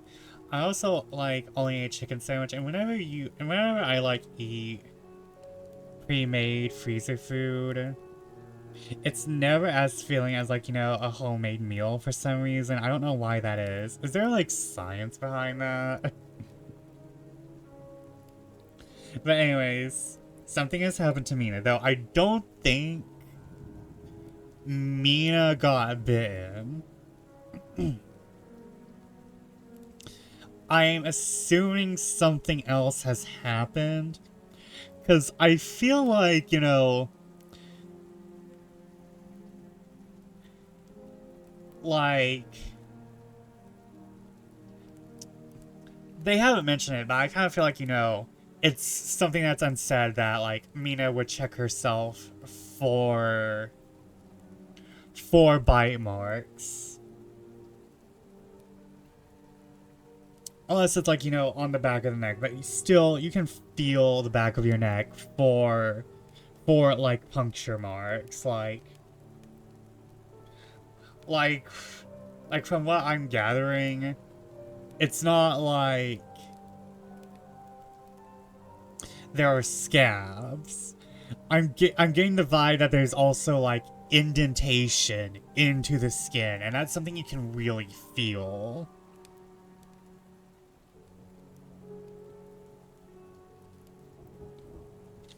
But, like, you know, not everything needs to be said. I'm kind of glad that old books get that. However, if we get all into chapter 20, and it's like, oh hey, Mina, you have bite marks. I'm just going to be giving the book this half-lidded glare. I'm gonna be side-eyeing this book, like. God damn it, Dracula.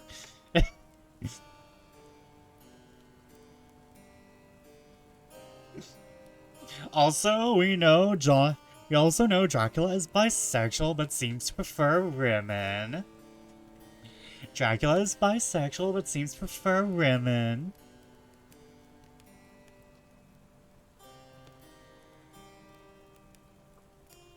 Although he really did get a connection with Jonathan, so I don't know. An ad break is starting. Should I get a snack? Guys, should I get a snacky?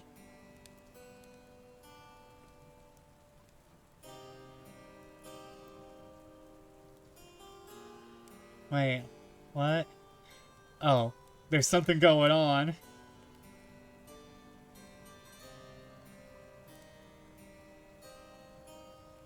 Oh, no wonder. No wonder no one is here. I was like, I've been wondering where Silver was. Silver is doing stuff. I was like, wait, where's my bot? Where's my bestie? Silver is a god. Silver is playing Final Fantasy 14. I think they're doing that.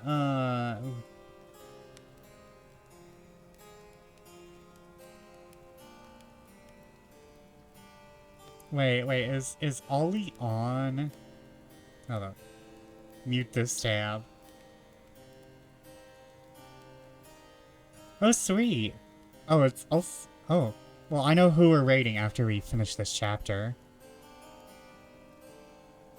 I know who we're raiding. Snacks, go get yourself a snacky snack. Thank you. I'll be right back. I'm gonna leave y'all to the music.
So, I have peanut butter crackers and a honey bun.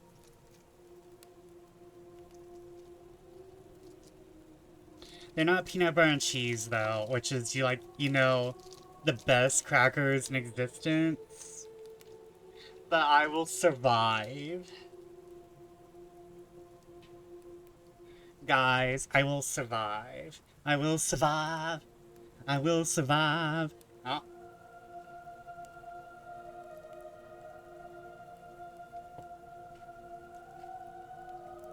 Mm-hmm.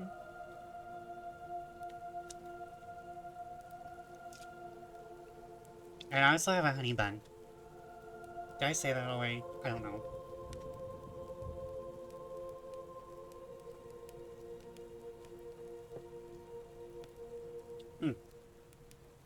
Sorry.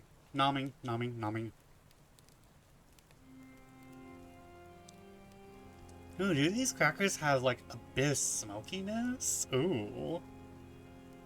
Gourmet. Now, I heard that's some gourmet shit right there. Has anyone used liquid smoke in their food?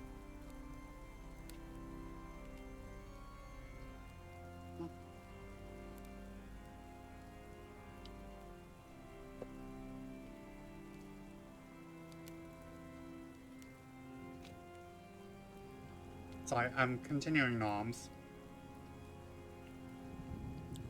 I have never bought liquid smoke.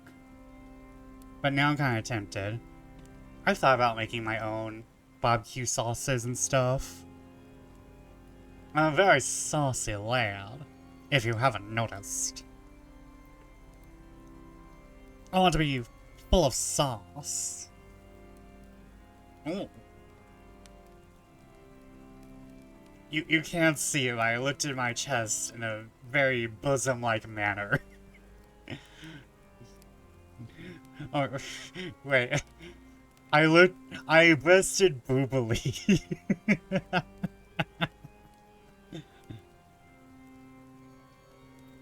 What was I saying? Oh yeah, it's chapter 20, Jonathan Harker. Let me look at this.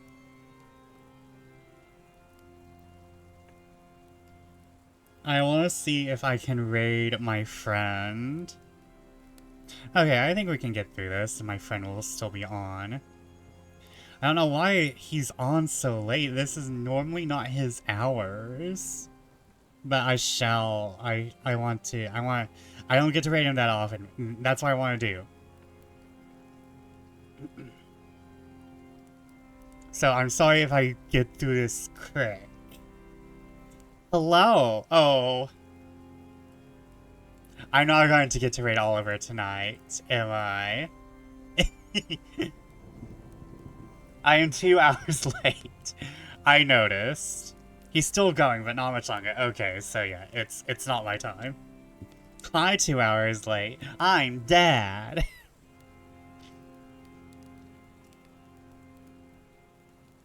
Do not worry, Silver. I looked at my Discord. I looked at my civilian Discord. I was like, wait, what's happening? It's 8 p.m. on a Sunday and he's streaming? It's 8 p.m. on a Sunday?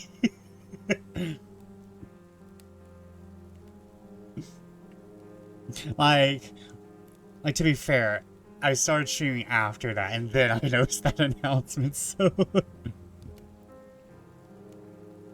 was like, wait, can I raid him? I probably could have raided him if I did not start reading Dracula an hour late. Well, I got to raid 11 to Column Fools on her first try this time. Nice!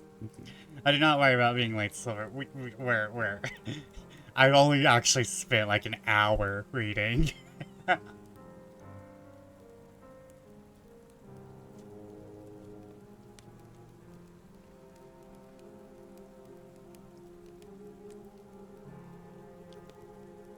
Has it been fun? Oh yeah. I have been distracted. As always. And, where's my ring? Oh yeah, because I will do that. Yeah, I was talking about Oliver, because this is not Oliver's normal hours.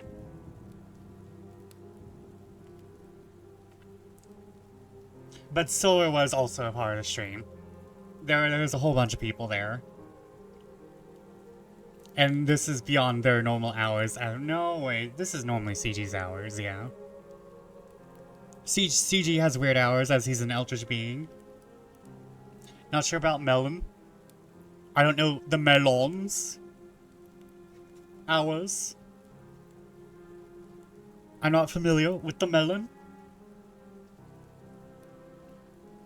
I'll be doing basically everything set NSQ for the rest of this month. It's not advancing NSQ till my first few months. March. Oh yeah, you're going... Let's see here. When does the Little Ladies event start? I think Little Ladies starts around the beginning of March. The 26th, yeah. Depending on when it starts, I also consider it a white day. Depending on when it starts, I also consider it a white day event because it tends to line up with white day. And for those of you who don't know what white day is, it's basically Japan split up Valentine's Day into 2 separate days. So on Valentine's Day, girls give chocolates to boys, if I remember correctly. And then on White Day, boys give white chocolate to girls, or white gifts. So, like, Valentine's Day is the girls' half, and then White Day is the boys' half. And it gets weird with same-sex couples, yes. It's like who's gonna give the chocolates on the first day? And who gets White Day? But I think the usual thing is you just give gifts on both days. And then April 14th is unofficially Black Day for the single people, where you eat squid ink noodles and be a bitch.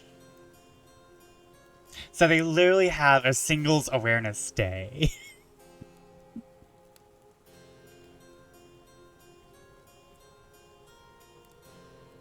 But Little Ladies Day covers... I forgot what the actual day is in Japan. It's an equivalent to... I want to say Child's Day, but I'm probably wrong. Princess's Day... there's some day in Japan that I'm totally not remembering. Which is very sad.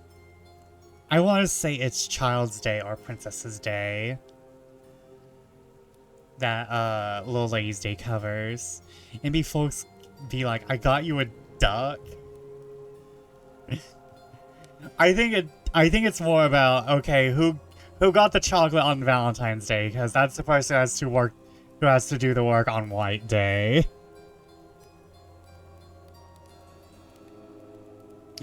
And it's kind of weird because Christmas never really took off in Japan, so Christmas Eve is also a Valentine's Day because it's a date night. But then Christmas Eve isn't really all that important, but then New Year's is fucking full out blast, work your ass off type deal. If it really is one holiday event a month, I'll be caught up to my schedule in August. March should be mostly free. Hatching Tide might be in March. Hatching Tide is either in April or March. And then... Hatching Tide is either in April or March. And then I think we're mostly event-free until June or July.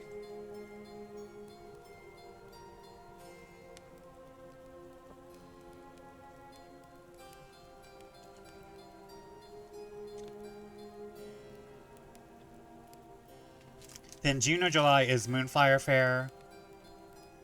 Moonfire Fair. And then either before or after is the Gold Saucer event, which the name escapes me.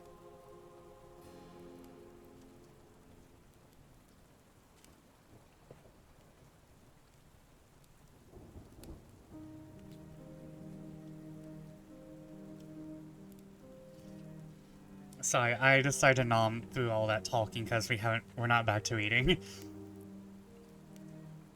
Also, everyone check out my awesome mod, Silver.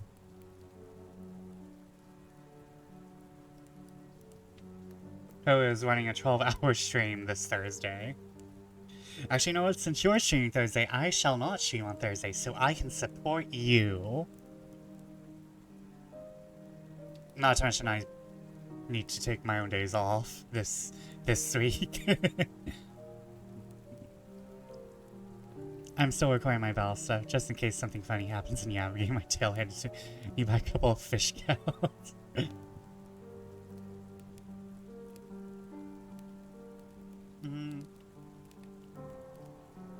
But, fish. Big fish. I love your new big fish redeem, by the way, Silver. The big fish redeem might be my favorite redeem. Oh dear, I'm a cat. I got beaten by fish. To be fair, they're horrifying anglerfish. They're horrifying anglerfish living on land. I think you're good.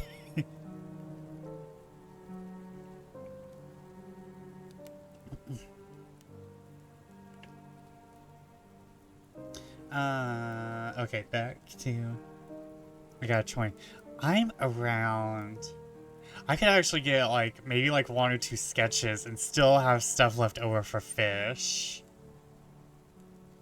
I could get 2 sketches, and I think I'd have 10k left over for fish. However, I'm not going to redeem the sketches, as Silver has, like, 42 sketches to do.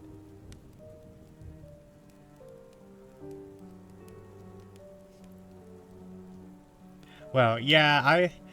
Thank you for all the support. I'm always watching.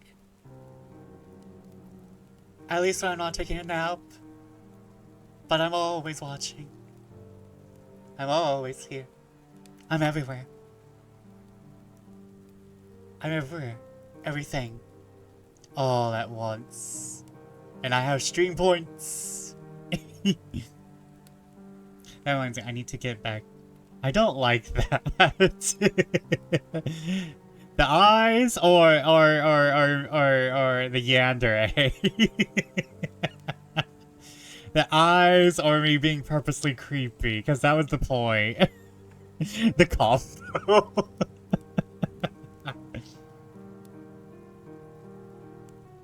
I gotta figure out how to set up channel point redeems. There's a lot to do. It depends on if it's sound, or if you want the pets, or... You know... Because, like, I don't have any redeems for the Void Eyes. I just put those on manually. Y'all know I have redeems for the pets, but the eyes are manual. I use Mix It Up. And my mix-up has to be connected to my VTube studio. That's how most people work it. Though, yeah, I think you have... Though, if you're doing throwables, I think you have to have tits up. That's literally what we call it. It's tits. That's the acronym. I think it's made by the same people who acronym shit in FF14. Because in FF14 we have uwu. We have top. We have, uwu, top, ucob. Uwu, top, ucob, I am surprised DSR made it and we did not call it DSU. We could have had Desu, guys. We could have had Desu. But no, we went DSR because We're sad. We are weak and will not survive the winter. It should have been fucking Dias. It should have been fucking Desu. It's probably a time thing. I haven't really had the time to sit down and figure it out. This is partly a memory thing, because when I've had the time lately, I forget something I want to try to figure out. I call it a throwing program because I do not want to say tits out loud all the time. Tit, tit, tit, tit, tit, tit, tit.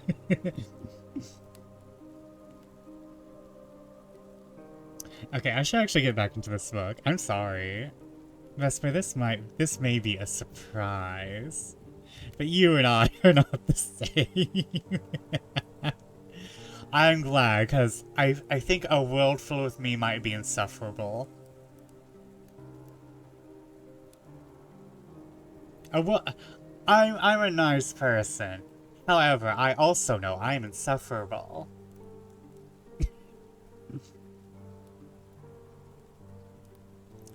Like, I'm good in small doses, but can you just imagine me in much larger, ongoing doses? The difference between medicine and poison is the portion size and exposure. You can't have a Chernobyl amount of me and survive. Like right now, y'all are taking prescribed doses. But I come up like Chernobyl? No, everyone's dead, my guy. Everyone would want to get away from me. You're taking Chernobyl doses, I worry for you. But we want Chernobyl amount of Vesper. Listen, I have 3 years of VOD. You can go Chernobyl yourself. You can go get that Geiger counter worth of Vesper. I have a whole ass Twitter. I have a whole ass Blue Sky I've been keeping. Go get that Geiger counter worth of Vesper. Go get yourself a Geiger counter worth of Vesper. I should be fucking reading Dracula. Let's do that. Also, thank you for the hit hats. Wooshu wooshu. Honestly, being a bat is so fun. I get to be cute. Wooshu wooshu.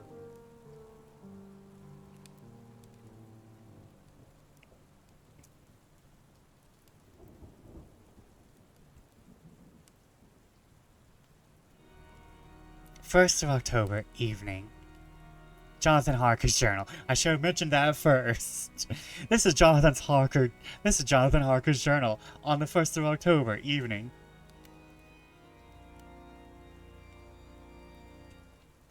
I found Thomas Snelling in his house at Bethnal Green. Unhappily, he was not in a condition to remember anything. Very prospect of beer, which my expected coming had opened to him, had proved too much, and he had begun too early on his expected debauch. I learned, however, from his wife, who seemed a decent poor soul, and that he was only assistant to Smollett, who of the two maids was the responsible person. So I drove off to Walworth and found Mr. Joseph Smollett at home and in his shirt sleeves, taking a late tea out of a saucer. He's a decent, intelligent fellow, a distinctly good, reliable type of workman, with a headpiece of his own. He remembered all about the incident of the boxes, and from a wonderful dog's-eared notebook, which he produced from some mysterious receptacle out of the seat of his trousers, and which had hieroglyphical entries in thick, half-obliterated pencil. He gave me the destinations of the boxes. There were, he said, 6 in the cartload which he had took from Carfax and left at 197 Chicksand Street, Mile End, Newtown, and another 6 which he had deposited at Jamaica Lane, Bermondsey. If then the Count was meant to scatter these ghastly refuges of his over London, these places were the chosen of the first of delivery, so that later he might distribute more fully. The systematic in which this was done made me think he could not mean to confine himself to 2 sides of London. is now fixed on the far east of the northern shore, on the east of the southern shore, and on the south. The north and west were surely never meant to be left out of his diabolical scheme, let alone the city itself, in the very heart of fashionable London, in the southwest and west. I went back to Smollett and asked him if he could tell us if any of the other boxes had been taken from Carfax.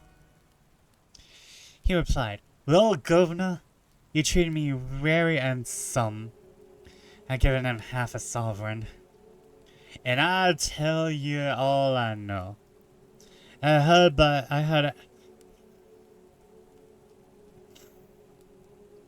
about to word.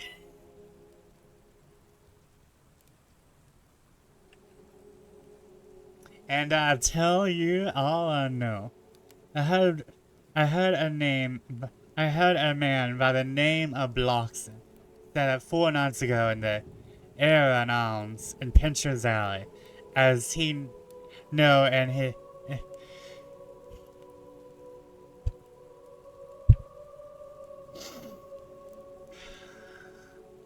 Let me read these messages by tap because I don't want to read this I don't want to read out this accent no more. I only read like half this goddamn paragraph. Go see a cute video full of animals getting helped out by humans. 2 clips of bats getting helped out of the water. One was small and got fished out with a woman's hat. There was more flying fox and got pulled out by basically coaxing it to buy a flag and dragging it out. Yes, I know bats can swim, but they can only swim for so long. Don't have a very good way of getting out of the water into the air. So they need, yeah. Bats need a little, like, rampy. They need a ramp or something, or else they're not really built for climbing, they can't fly back out of water. I like a lot of birds. I mean, a lot of birds are gonna have trouble, but, like, considering most birds are kind of, like, 90% feathers. Like, if y'all seen, like, a wet bird, an owl especially, oh my god. 90% feathers birds are. I mean, a lot of non-water birds are going to have trouble, but it's basically very much, yeah, bats are meant to climb and cling. Birds are also actually built to walk. Well, 99% of bats are, yeah. Bats are meant to cling. Bats are meant to cling. And most people do not build their pools for bats to climb out of. Although there are some natural stone pools, and thank God for those people. Thank the gods for those people who do not build manufactured horrible pools. Although stone is slippery and probably would be very hard to cling to as a bat, but still, probably better than, you know, the lip. The lip. And, there's another thing. Although I've had, I want to write a story about a person, like, using a pool to, like, go into another space, and at the bottom of the pool is, like, an entire, like, I forgot the word, an art piece done in tiles of, like, Marilyn Monroe's face. I don't know why, and, like, I'm just imagining, like, a mosaic of Marilyn Monroe's face, and that's like the portal itself. Or Frida Kahlo. I feel like Frida Kahlo would make an awesome, like, bottom of pool mosaic that transports you to another realm. But, like, for some odd reason, I'm, like, imagining, like, the pool is dry, and, like, people can't use the portal anymore. Like, it's just been an idea in my head. I cannot find a plot. The plot has not been found. 404, plot not found. I have to say these words, guys. I'm so sorry. I think I'm just going to try and say them normally.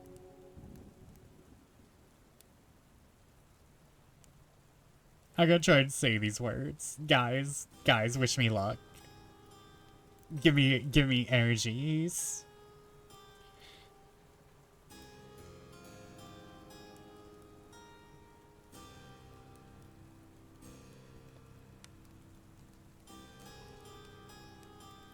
Once a mouse, something had fallen into our pool and drowned. I kept fishing out of the pool with the net. As she was carrying it still in the net over to the window, Dad asked what to do with it. All she could think was, if you come back to life, I'm eating you across the backyard. Hey, Vampy! What's up? Thank you for the gift sub to Tapper. How are you? Welcome in. I've been avoiding trying to speak like a British person. Because we're in Dracula and we have more of these fucking weirdos with accents. Fucking Cockney accents, I think.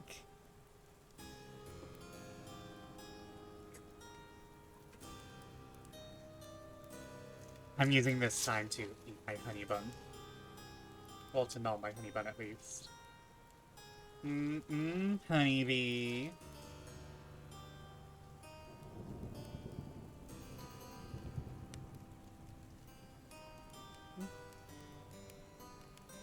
Expanding your voice acting range, trust the process. The process is hard.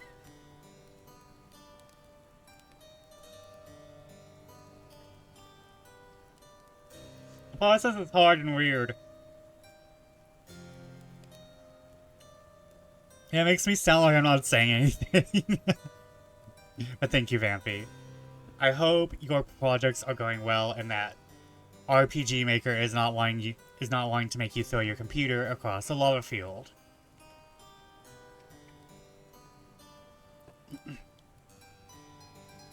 Also, guys, I have had thoughts. We all call lava the forbidden drink, but I also think lava qualifies as a forbidden food. Especially if, like, the lava looks like cheese. So, like, I think there should be 2 qualifications for lava. Forbidden drink lava and forbidden cheese lava. I just wanted to say that. That's been something that I've had on my mind. Lava can be both a forbidden drink and a forbidden snack. The forbidden nacho cheese. Anyways, what about forbidden? I think that's in, like, you know what? I can see that, like the burnt looking lava, like the lava that's turning black as it rolls down. Yeah, I get that. Like, there's something very delicious looking about something burnt to crisp. It is late and I need to sleep. Until next time. Good night, Alex. I'm sorry I did not finish 2 chapters while you were awake. But good night and good fortune, and may your dreams be nice. And may the Draculas not bite.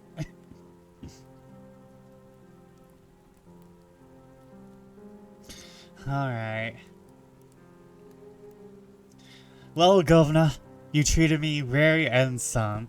I had given him half a sovereign. And I'll tell you all I know. I heard a man by the name of Bloxham said 4 nights ago in the air in Elms in Pincher's Alley, how he and his mate had a rare dusty job. In old house the perfect. There ain't many such jobs as this here. And I'm thinking that maybe Sam Bloxham could tell ye summit. I asked if he could tell me where to find him. I told him that if he could give me the address, it'd be worth another half sovereign to him. So I gulped down. The rest of his team stood up, saying that he was going to begin the search then and there. At the door he stopped and said, "Look here, Governor. There ain't no sense in me keeping you here. I may find Sam soon, or I mayn't. But anyhow, he ain't like to be in a way to tell you much tonight. Sam is a rare one when he starts on the booze. If you can give me an envelope with a stamp on it and your address on it, I'll find out where Sam is to be found and post it to you tonight. But you better order him in the morning, or you won't catch him. But Sam's off Maine early. Never mind the booze the night before. I got to a little trouble before Fellington's Coliseum. Nice!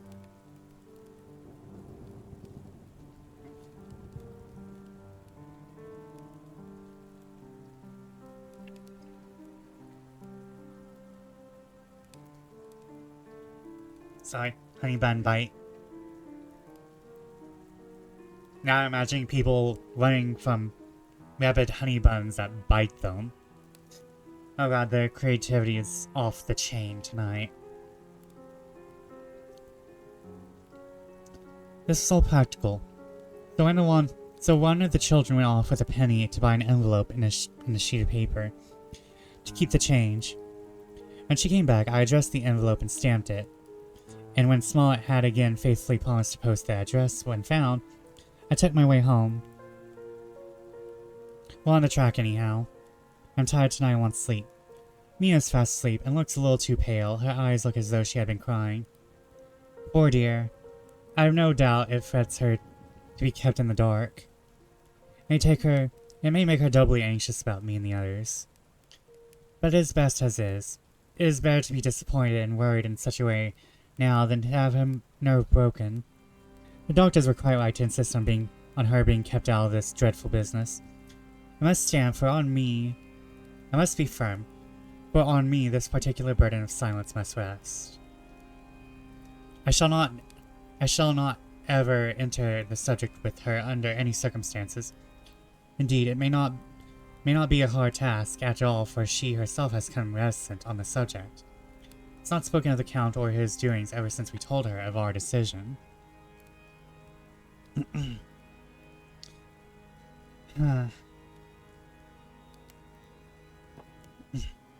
of October, evening. A long and trying and exciting day. By the first post I got my directed envelope with a dirty scrap of paper enclosed, on which was written with a carpenter's pencil in his sprawling hand, Sam Bloxham, 4 crowns, 4, Porter's Court, Bartle Street, Walworth. Ask for the deputy. I think it means deputy. The deputy. The deaning.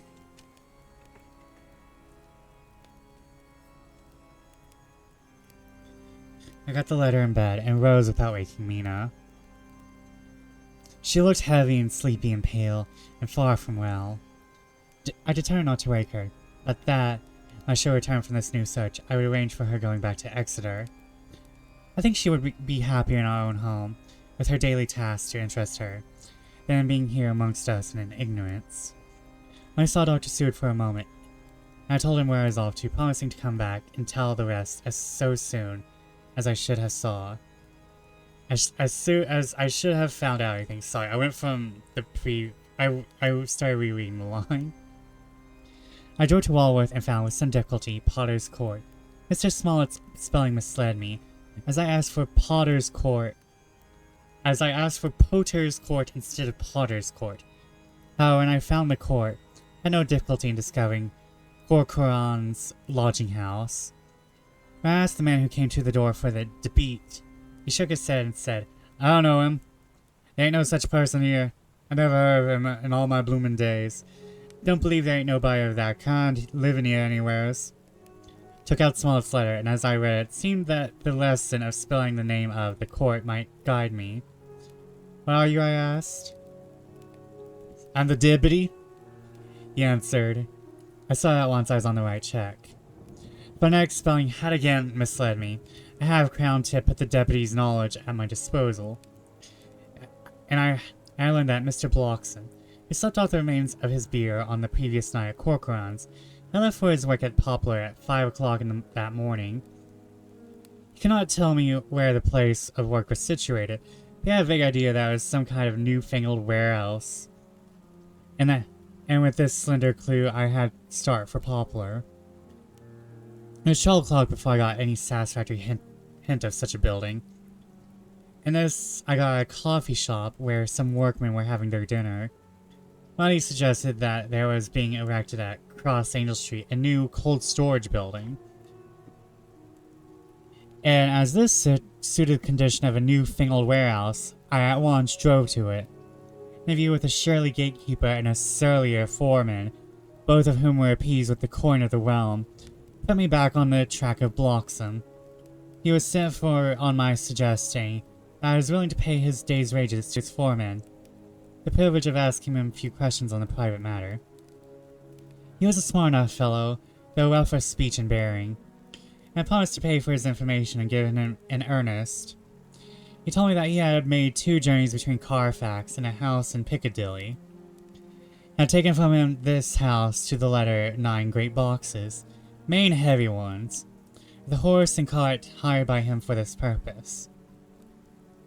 I asked him if he could tell me the number of the house in Piccadilly, to which he replied, "Well, Governor, I forget the number, but it's only a few doors down from a big white church or something of the kind. Not long built. It's a dusty old house, too, though nothing to the dustiness of the house we took the bloomin' boxes from." How did you get into the houses if they were both empty? There was the old part that what suggested me a... Fuck. It was suggested that we fuck.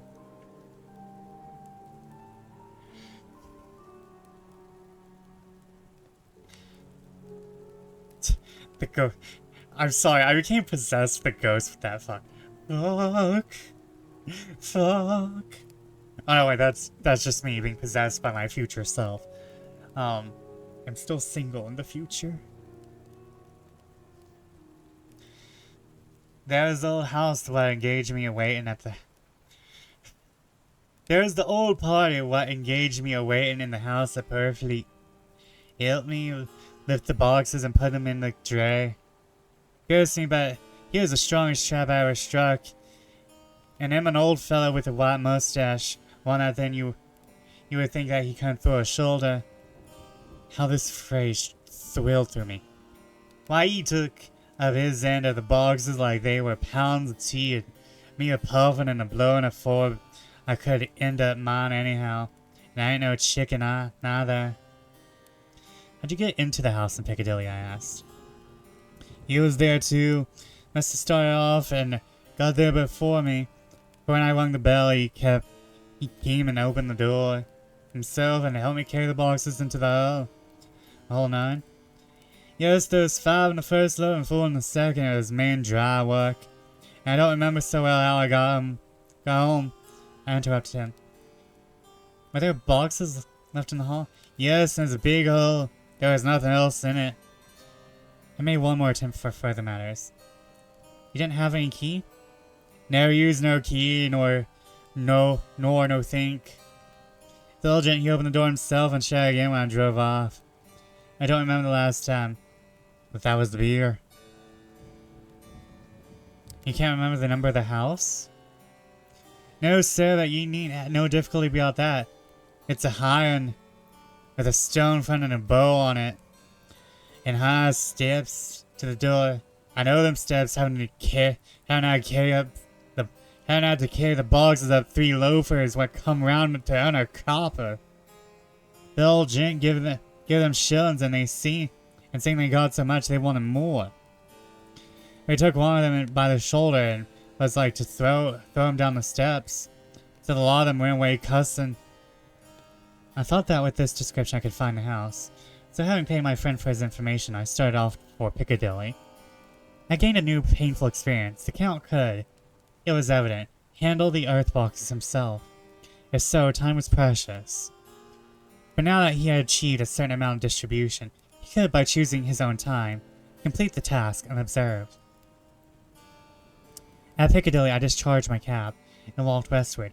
Beyond the Junior Constitutional, I came across the house described. I was satisfied that this was the next of layers arranged by Dracula. The house looked as though it had been long untenanted. The windows were encrusted with dust, and the shutters were up. All the framework was black with time, and from the iron, paint had mostly scaled away. It was evident that up to lately there had been a large notice board in front of the balcony. It had, however, been roughly torn away, the uprights which had supported it still remaining. Behind the rails of the balcony I saw there were some loose boards, whose raw edges looked right. I would given a good deal to have been able to see the notice board intact, and so would perhaps have given some clue to the ownership of the house. In my experience of the investigation purchase of Carfax, and I could not but feel that if I could find the former owner, there might be some means discovered of gaining access to the house. I was AFK and I heard you get possessed. Okay, more honey bun out of that tree.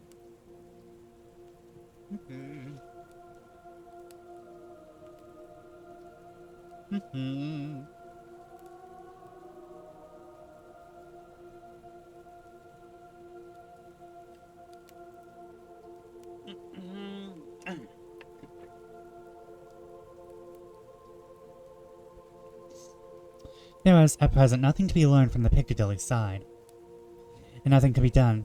Then I went round to the back to see if there's anything could be gathered from this quarter.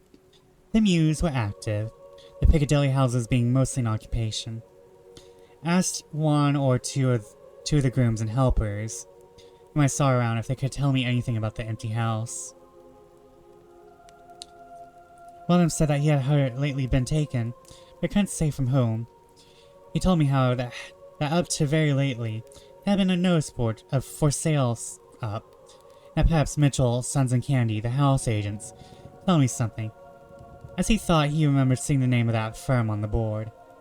Not wish to seem too eager, or to let my informant know or guess too much, so thanking him in the usual manner, I strolled away. It was now growing dusk, and the autumn night was closing in, so I did not lose any time, having learned the address of Mitchell, Sons and Candy from a directory at the Berkeley.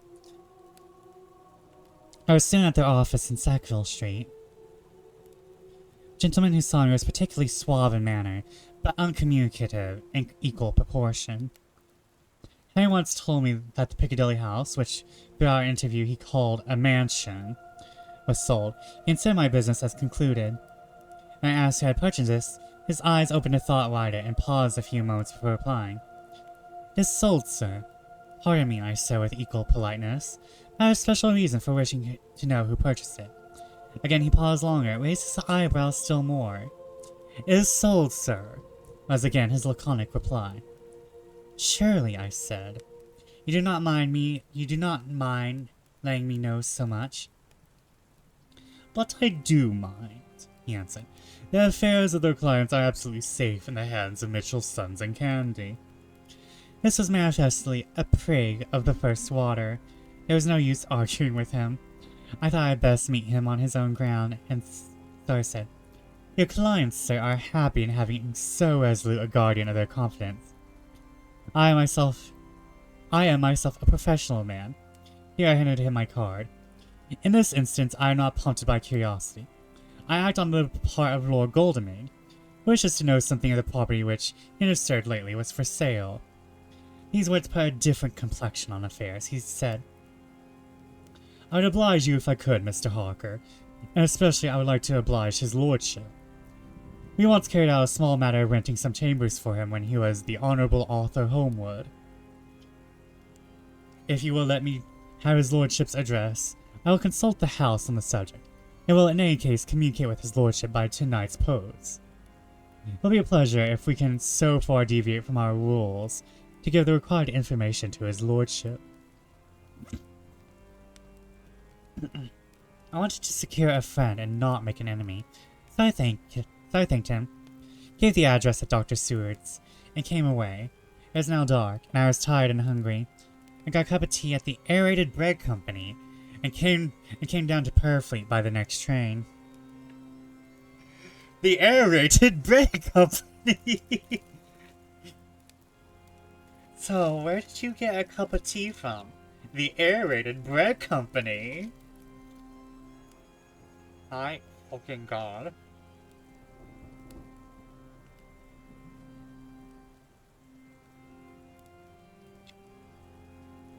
Well, it's better than some of the business names we have nowadays. There's like someone who's like probably buying bread from a company called Poosh. Not Poosh. That's how I want to say it. Poosh. I bought bread from Poosh. Or like Gwyneth Paltrow's scam. I think her business is called Gloop.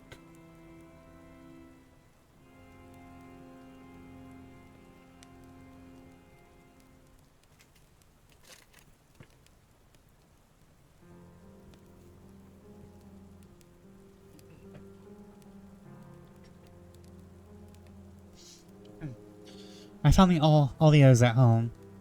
Nina was looking tired and pale, but she made a gallant effort to be bright and cheerful.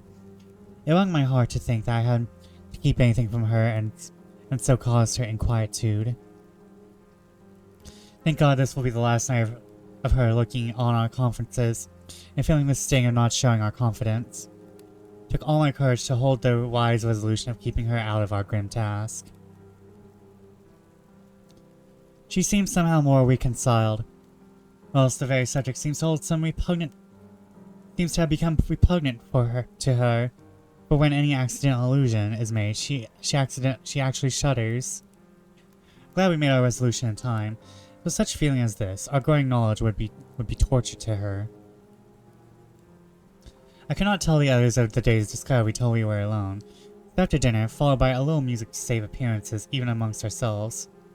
I took Mia to her room and left her to go to bed. The dear girl was more affectionate with me than ever, and clung to me as though she would detain me. There was much to be talked about, and I came away. Thank God the ceasing of telling things has made no difference between us. When I came down again, I found all the others gathered around the fire in the study. In the train I had written my diary so far, and simply read it off to them as the best means of letting them get abreast of my own information. When I finished, Van Helsing said, This has been a great day's work, friend Jonathan. Doubtless we are on the track of the missing boxes. If we find them all in that house, then our work is near the end. But if there be some missing, we must search until we find them. Then we shall make our final coup and hunt this wretch to his real death. I sat silent a while, and all at once Mr. Morse spoke. Say, how are we going to get into that house? We got into the other. We got into the other, answered Lord Goldeming quickly. But Art, this is different. We broke a house at Carfax. But we had a night and a walled park to protect us. It'll be a mighty different thing to commit burglary in Piccadilly, either by day or night. I confess, I don't see how we are getting in unless that agency, Duck, can find us a key of some sort. Or perhaps we shall know when you get his letter in the morning. Lord Goldeming's brows contracted. He stood up and walked out of the room. By and by, he stopped and said, turning from one to another of us. Princey's head is level. This burglary business is getting serious. It got off once, alright. But now we have a rare job on hand. Unless we can find the Count's key basket. As nothing could well be done before morning, and as it would be at least advisable to wait until Lord Goldeming should hear from Mitchell's, I did not take any active step before breakfast time. For a great while we sat and smoked, discussing the matter in its various lights and bearings. I took the opportunity of bringing this diary right up to the moment. I am very sleepy and shall go to bed. Just a line. Mina sleeps soundly and her breathing is regular. Her forehead is puckered up into tight little wrinkles, as though she thinks even in her sleep. She is still too pale, does not look so haggard as she did this morning. Tomorrow will, I hope, mend all this. She will be herself at home in Exeter. Oh, but I am sleepy. Hold on, let me just look ahead. Okay. Just these next few entries, guys.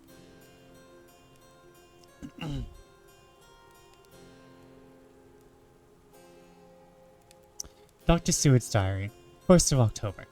I am puzzled afresh about Renfield. The moods change so rapidly that I find it difficult to keep touch of them. and as they always mean something more than his own well-being, they form a more than interesting study. This morning, when I went to see him, after his repulsive Van Helsing, his manner was that of a man commanding destiny. He was, in fact, commanding destiny, subjectively. He did not really care for any of the things of mere earth. He was in the clouds and looked down on all the weaknesses and wants of us poor mortals. I thought I would improve the occasion and learn something, so I asked him, "What about the flies these times?" He smiled on me in quite a superior sort of way, such a smile as would have become the face of Malvolio, as he answered me, "The fly, my dear sir, has one striking feature. Its wings are typical of the aerial powers of the psychic faculties. The ancients did well when they typified the soul as a butterfly." I thought I would push his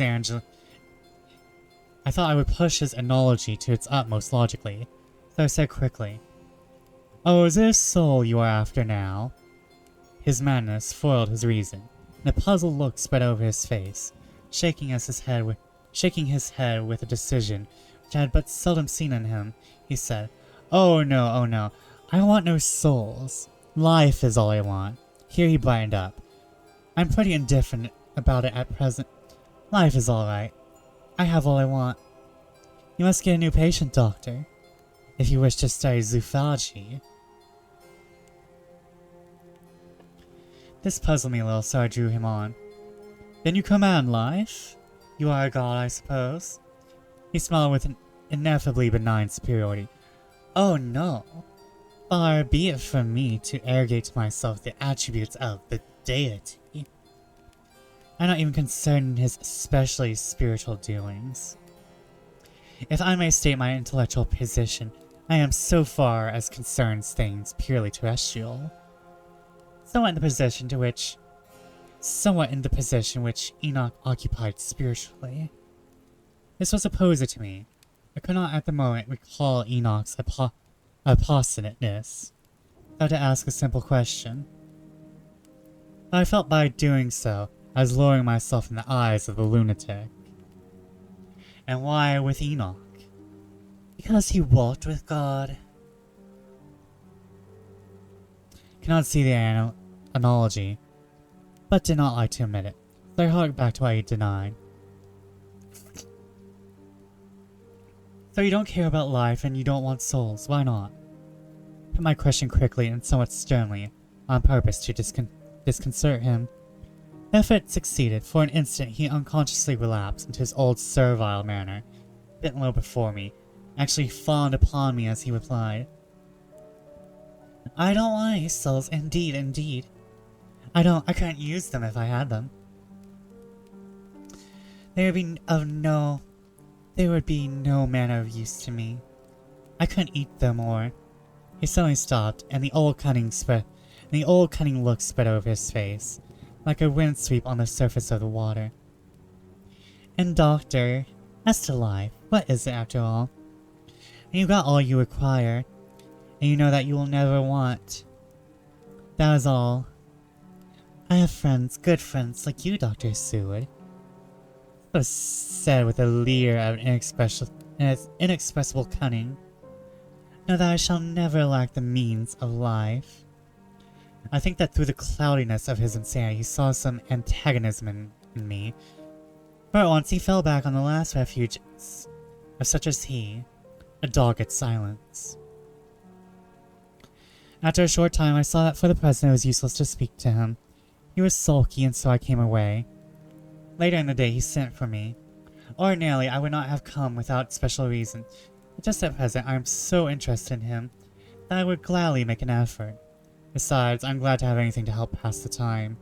Harker is out following up clues, and so are Lord Godalming and Quincy. Van Helsing sits in my study poring over the record prepared by the Harkers. He seems to think that by accurate knowledge of all details, he will light upon some clue. He does not wish to be disturbed in the work without cause. I would have taken him with me to see the patient. Only I thought that after his last repulse he might not care to go again. There's also another reason. Renfield might not speak so freely before a third person as when he and I were alone.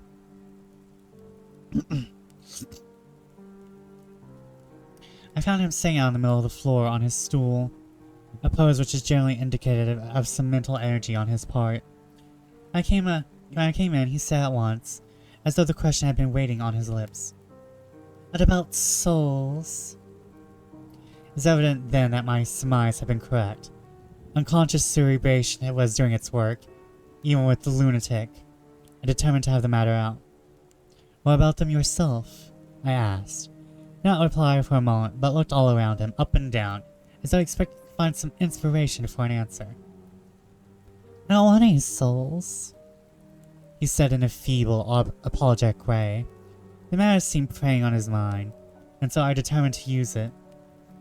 To be cruel, to be kind, so I said, You like life, you want life. Oh yes, but that is alright, you needn't worry about that. And I will stop right here because we have ads.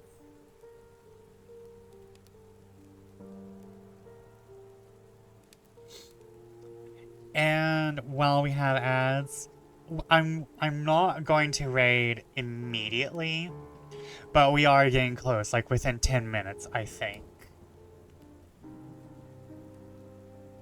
So I'm going to mute this tab.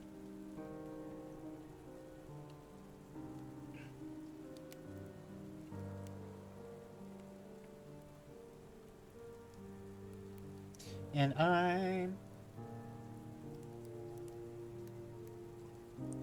okay, we have a Ralphie. We have a Mira. We have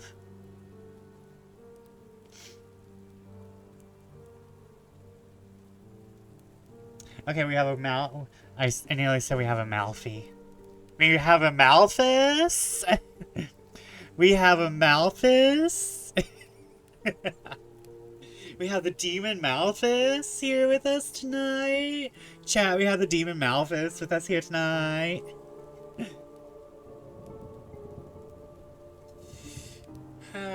Okay. And I am not going to get water. Hey, demons! It's your boy.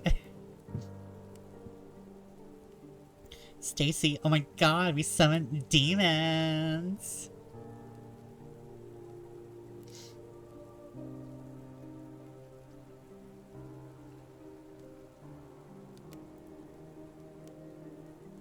Stacy, we summoned demons!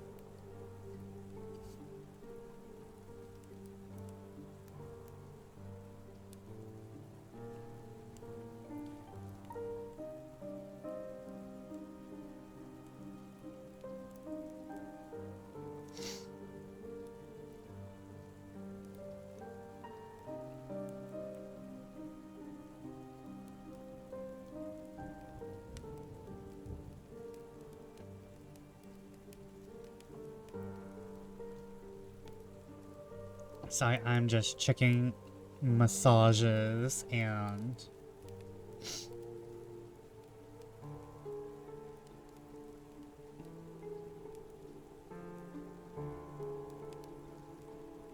Hold on, wait. Let me... Do I know who Ollie rated? Hold on. Let me mute this and check the VOD just so I can... Let me mute desktop audio so I can just see who Ollie rated real quick. Because I might just rate who Ollie rated. I mean, I could rate Ralphie, but I also want to see...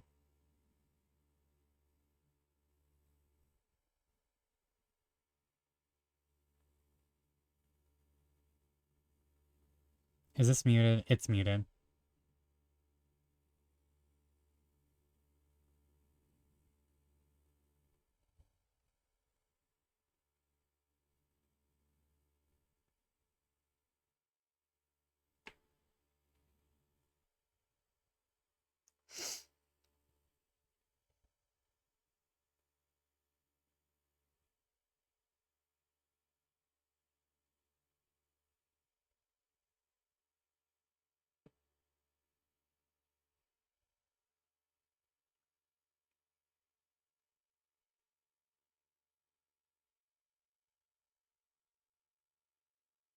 Okay, so they raided Edda. I think I will choose to raid Ralphie still, because I'm not sure uh if Edda is part of the charity. Oh, what? That's not what I wanted. Yeah, I think it's gonna be Ralphie. Because it's been a while.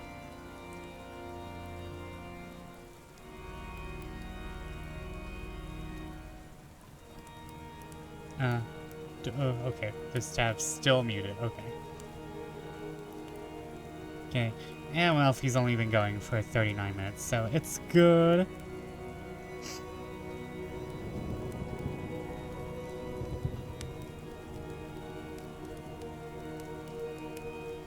I was not part of the MS Cherry, but I'm still one of the leaders of the Hardcore F14. Yeah. But I think Ollie's doing his stuff as a part of the charity, though I'm not like sure.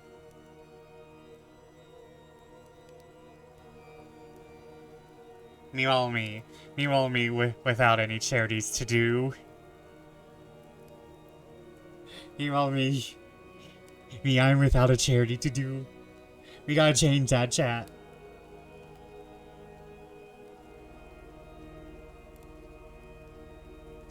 I think it's on his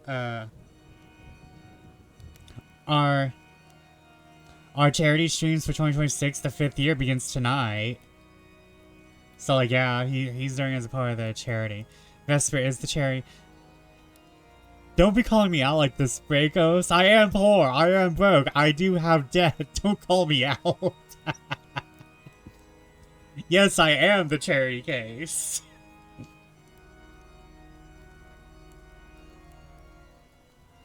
Oh, I think I am misunderstanding. Yeah, it says in Oliver's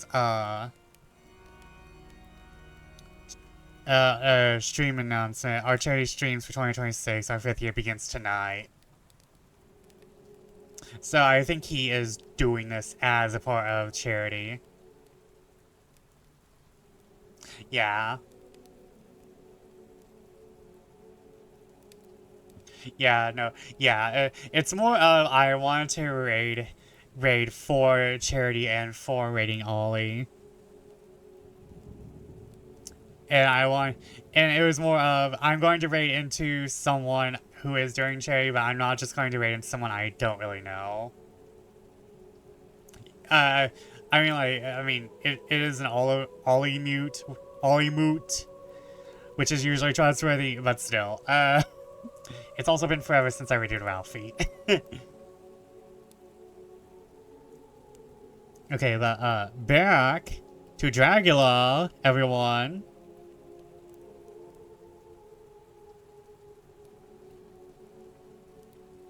But, I asked, how are we to get life without getting the soul also? This seemed to puzzle him, so I followed up. A nice time you'll have some time flying out there. The souls of thousands of flies, and spiders, and birds, and cats buzzing and twittering and mewing all around you. You got their lives, you know. You must put up with their souls.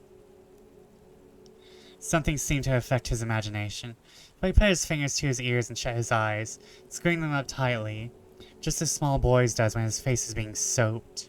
There was something pathetic in it that touched me. It also gave me a lesson. As what seemed before me was a child, only a child, though the features were worn, and the stubble on the jaws was white. It's evident he was undergoing some process of mental disturbance, and knowing his past moods had interpreted things seemingly foreign to himself, I thought I'd enter his mind as well as I could go with him. The first step was to restore confidence, so I asked him, speaking pretty loud, so he would hear me through his closed ears. Would you like some sugar to get your flies round again? He seemed to wake up all at once, and shook his head. With a laugh he replied, Not much. Flies are poor things, after all.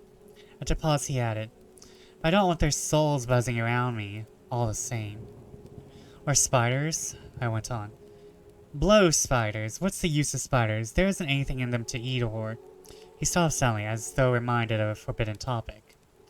So, I thought to myself. The second time he suddenly stopped at the word drink. What does it mean? So, I thought to myself. This is the second time he has suddenly stopped at the word drink. What does it mean? Renfield seemed himself aware of having made a lapse, for he hurried on, as though to distract my attention from it. I don't take stock at all in such matters. Rats and mice and such small deer, as Shakespeare has it. Chicken feed the larder, they might be called. I'm past all that sort of nonsense. Might as well ask a man to eat molecules with a pair of chopsticks as to try and interest me about the lesser carnivora. I know was before me. I see, I said. You want big things that you can make your teeth meet in. How would you like to breakfast on an elephant? What ridiculous nonsense you are talking. He was getting too wide awake, so I thought I would press him hard. I wonder, I said reflectively, what an elephant's soul is like. The effect I desired was obtained, for he at once fell from his high horse and became a child again. I don't want an elephant's soul, or any soul at all, he said. For a few moments he sat defiantly. Suddenly he jumped to his feet, his eyes blazing with all the signs of intense cerebral excitement. To hell with you and your souls, he shouted. Why do you plague me about souls? Haven't I got enough to worry and pain and distract me already without thinking of souls? He looked so hostile, I thought he was in for another homicidal fit, so I blew my whistle. The instant, however, that I did, he became calm, and said apologetically, Forgive me, Doctor. I forgot myself. You do not need any help. I am so worried in my mind that I am apt to be irritable. If you only knew the problem I had to face, that I am working out, you would pity and tolerate and pardon me. Pray do not put me in a strait waistcoat. I want to think and cannot think freely when my body is confined. I am sure you will understand. He had evidently self-control, so when the attendants came, I told them not to mind, and they withdrew. Renfield watched them go. When the door was closed, he said, with considerable dignity and sweetness, Dr. Seward, you have been very considerate towards me. Believe me that I am very, very grateful to you. I thought it well to leave him in this mood, so I came away. There was certainly something to ponder over in the man's state. Several points seemed to make what the American interviewer calls a story. If one could only get them in proper order, here they are. Will not mention drinking. Fears the thought of being burdened with the soul of anything. Has no dread of wanting life in the future. Despises the meaner forms of life altogether, though he dreads being haunted by their souls. Logically, all these things point one way. He has assurance of some kind that he will acquire some higher life. He dreads the consequence, the burden of his soul. Then it is a human life he looks to. And the assurance? Merciful God, the Count has been to him, and there is some new scheme of terror afoot. Later. I went after my round to Van Helsing and told him my suspicion. He grew very grave, and after thinking them out over for a while, he asked me to take him to Renfield. I did so. As we came to the door, we heard the lunatic singing gaily, as he used to do in the time of which now seems so long ago. When we entered, he saw with amazement that he had spread out his sugar as of old. The flies, lethargic with autumn, beginning to buzz into the room. Tried to make him talk of the subject of our previous conversation, but he would not attend. He went on with his singing, just as though we had not been in present. He had a scrap of paper and was folding it into a notebook. We had to come away as ignorant as we went in. His is a curious case indeed. We must watch him tonight. Letter, Mitchell & Sons and Candy to Lord Goldming, 1st of October. My lord, we are at all times only too happy to meet your wishes. We beg with regard to the desire of your lordship, expressed by Mr. Harker on your behalf, supply the following information concerning the sale and purchase of number 347 Piccadilly. The original vendors are the executors of the late Mr. Archibald Winter Suffield. The purchaser is a foreign nobleman, Count de Ville. Count Devil. Count Devil. The purchaser was Louis Cypher.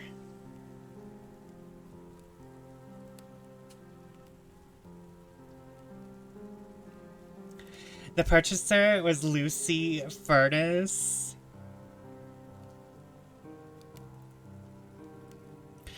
The purchaser was a Mr. Beazle Bubs. The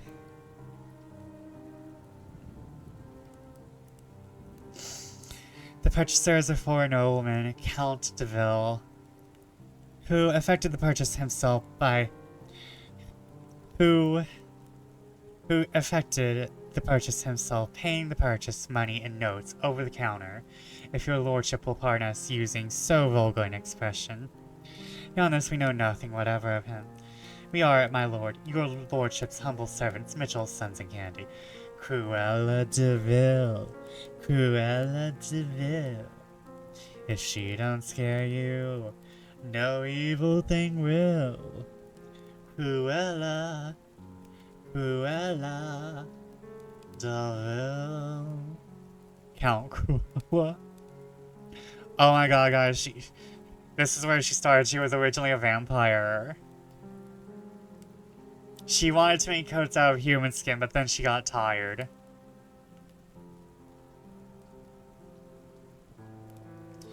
Dr. Seward's diary, 2nd of October. I placed a man in the corridor last night, told him to make an accurate note of any sound he might hear from Renfield's room. Gave him instructions that if there should be anything strange, he was to call me. After dinner, when we had all gathered around the fire in the study, Mrs. Harker having gone to bed, discussed the attempts and discoveries of the day. Harker was the only one who had any result. We are in great hopes that his clue may be an important one. Thanks for the nightmares. Thanks for the therapy. Before going to bed, I went round to the patient's room and looked in through the observation trap. He was sleeping soundly, and his heart rose and fell with regular respiration. This morning, the man on duty reported to me that a little after midnight he was restless and kept saying his prayers somewhat loudly. I asked him if that was all, and he replied that it was all he heard. There was something about his manner so suspicious that I asked him point blank if he had been asleep. Not asleep, but admitted to having dozed for a while. It's too bad that men cannot be trusted unless they are watched. Day Harker is following up his clue, and Art and Quincy are looking after horses.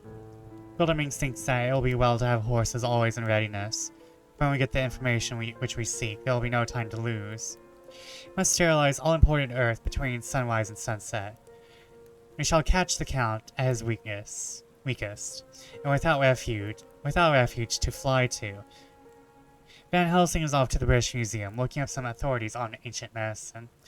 The old physicians took account of things which their followers do not accept, and the professor is searching for witch and demon cures, which may be useful to us later. Sometimes I think we must all be mad, and that we shall wake to sanity in straight waistcoats. Me, when I'm searching for the random letters of the alphabet. Therapy. Plungin' to the plungin' with thee. To the plungin' with thee. Later, we have met again. We seem at last to be on the track. And our work of tomorrow may be the beginning of the end. I wonder if Renfield's quiet has anything to do with this. His moods have so followed the doings of the Count, that the coming destruction of the monster may be carried to him in some subtle way.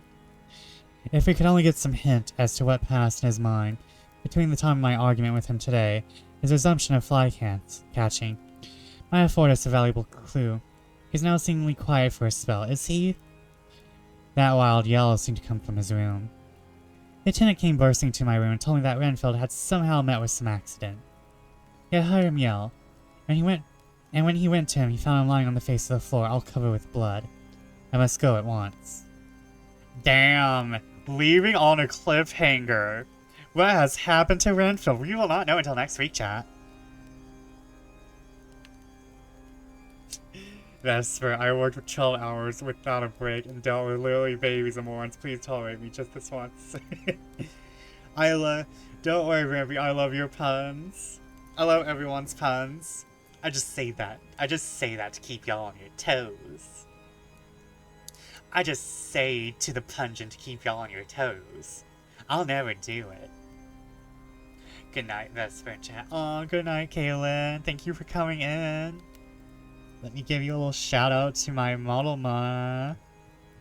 Please go buy things. Please go buy things from my model mother. Please go get things from my mother who's literally mothering.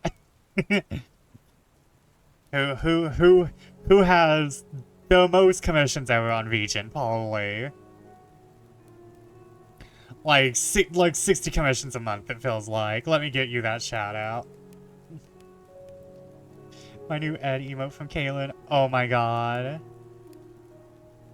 It was a tough day in the kitchen, but I got the job done with some bitchin'. But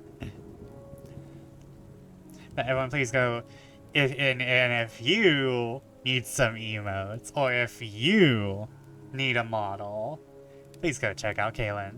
Please go check out the Frog Shop. And you can always watch a Kaylin Foss stream where she is making stuff all the time, mostly art streams.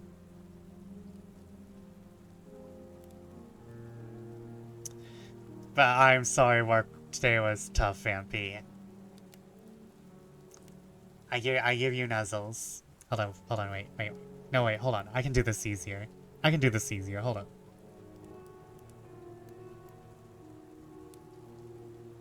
Nuzzles. Nuzzles.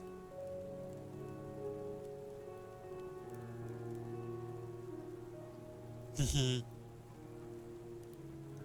I'm gonna stay this close. But, I'm loving where this is going. Are we going to actually defeat Dracula? What's happening? What is happening, chat? Are we going to defeat Dracula by Germaxing all of his defeat?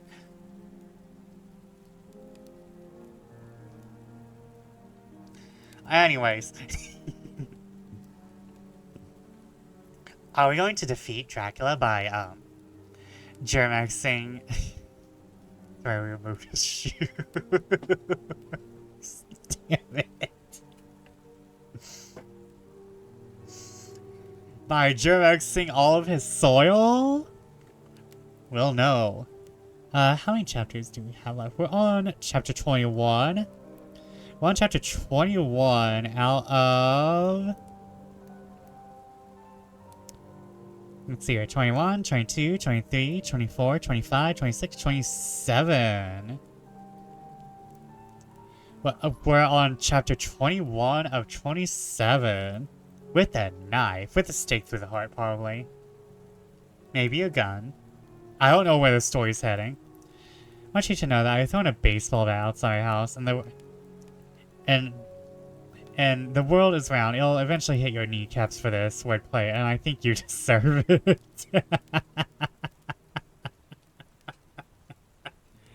Oh my god, I love you guys so much. I love you guys so much. Let me go to chapter 21. Copy. Close window. We'll mute that. We'll unmute this. I will message myself about chapter 21. I will copy Ralphie's name. Thank you all for joining me tonight. I had fun, as always. We got ourselves through the normal 2 through the normal 2 chapters, and I think we might go for like 3 or 4 chapters next time, so that we are not like spreading out this. Let's have like a big old finale with the next 2 readings. I'm able to transcribe and just making notes where the quests are, what levels they require to complete. Almost done transcribing today's gameplay. Nice. Nice. I really need to write Eden's lore. I'm watching Tink running up to get her revenge on the fish. Fish. And I'm just mad. I'm just hearing Silver's fish redeem. But let's go ahead and raid Ralphie, our favorite platypus. See you next time. And next time on Dragon Ball Z, will we defeat Dracula? We won't know. Thank y'all for joining me. I had fun. It's always nice having y'all. See y'all tomorrow maybe? Tuesday, Wednesday. Not Thursday though. Thursday's Silver's night. Thursday's Silver's night. But, see y'all soonish. Good night, good fortune. See you when I see you. Bye-bye.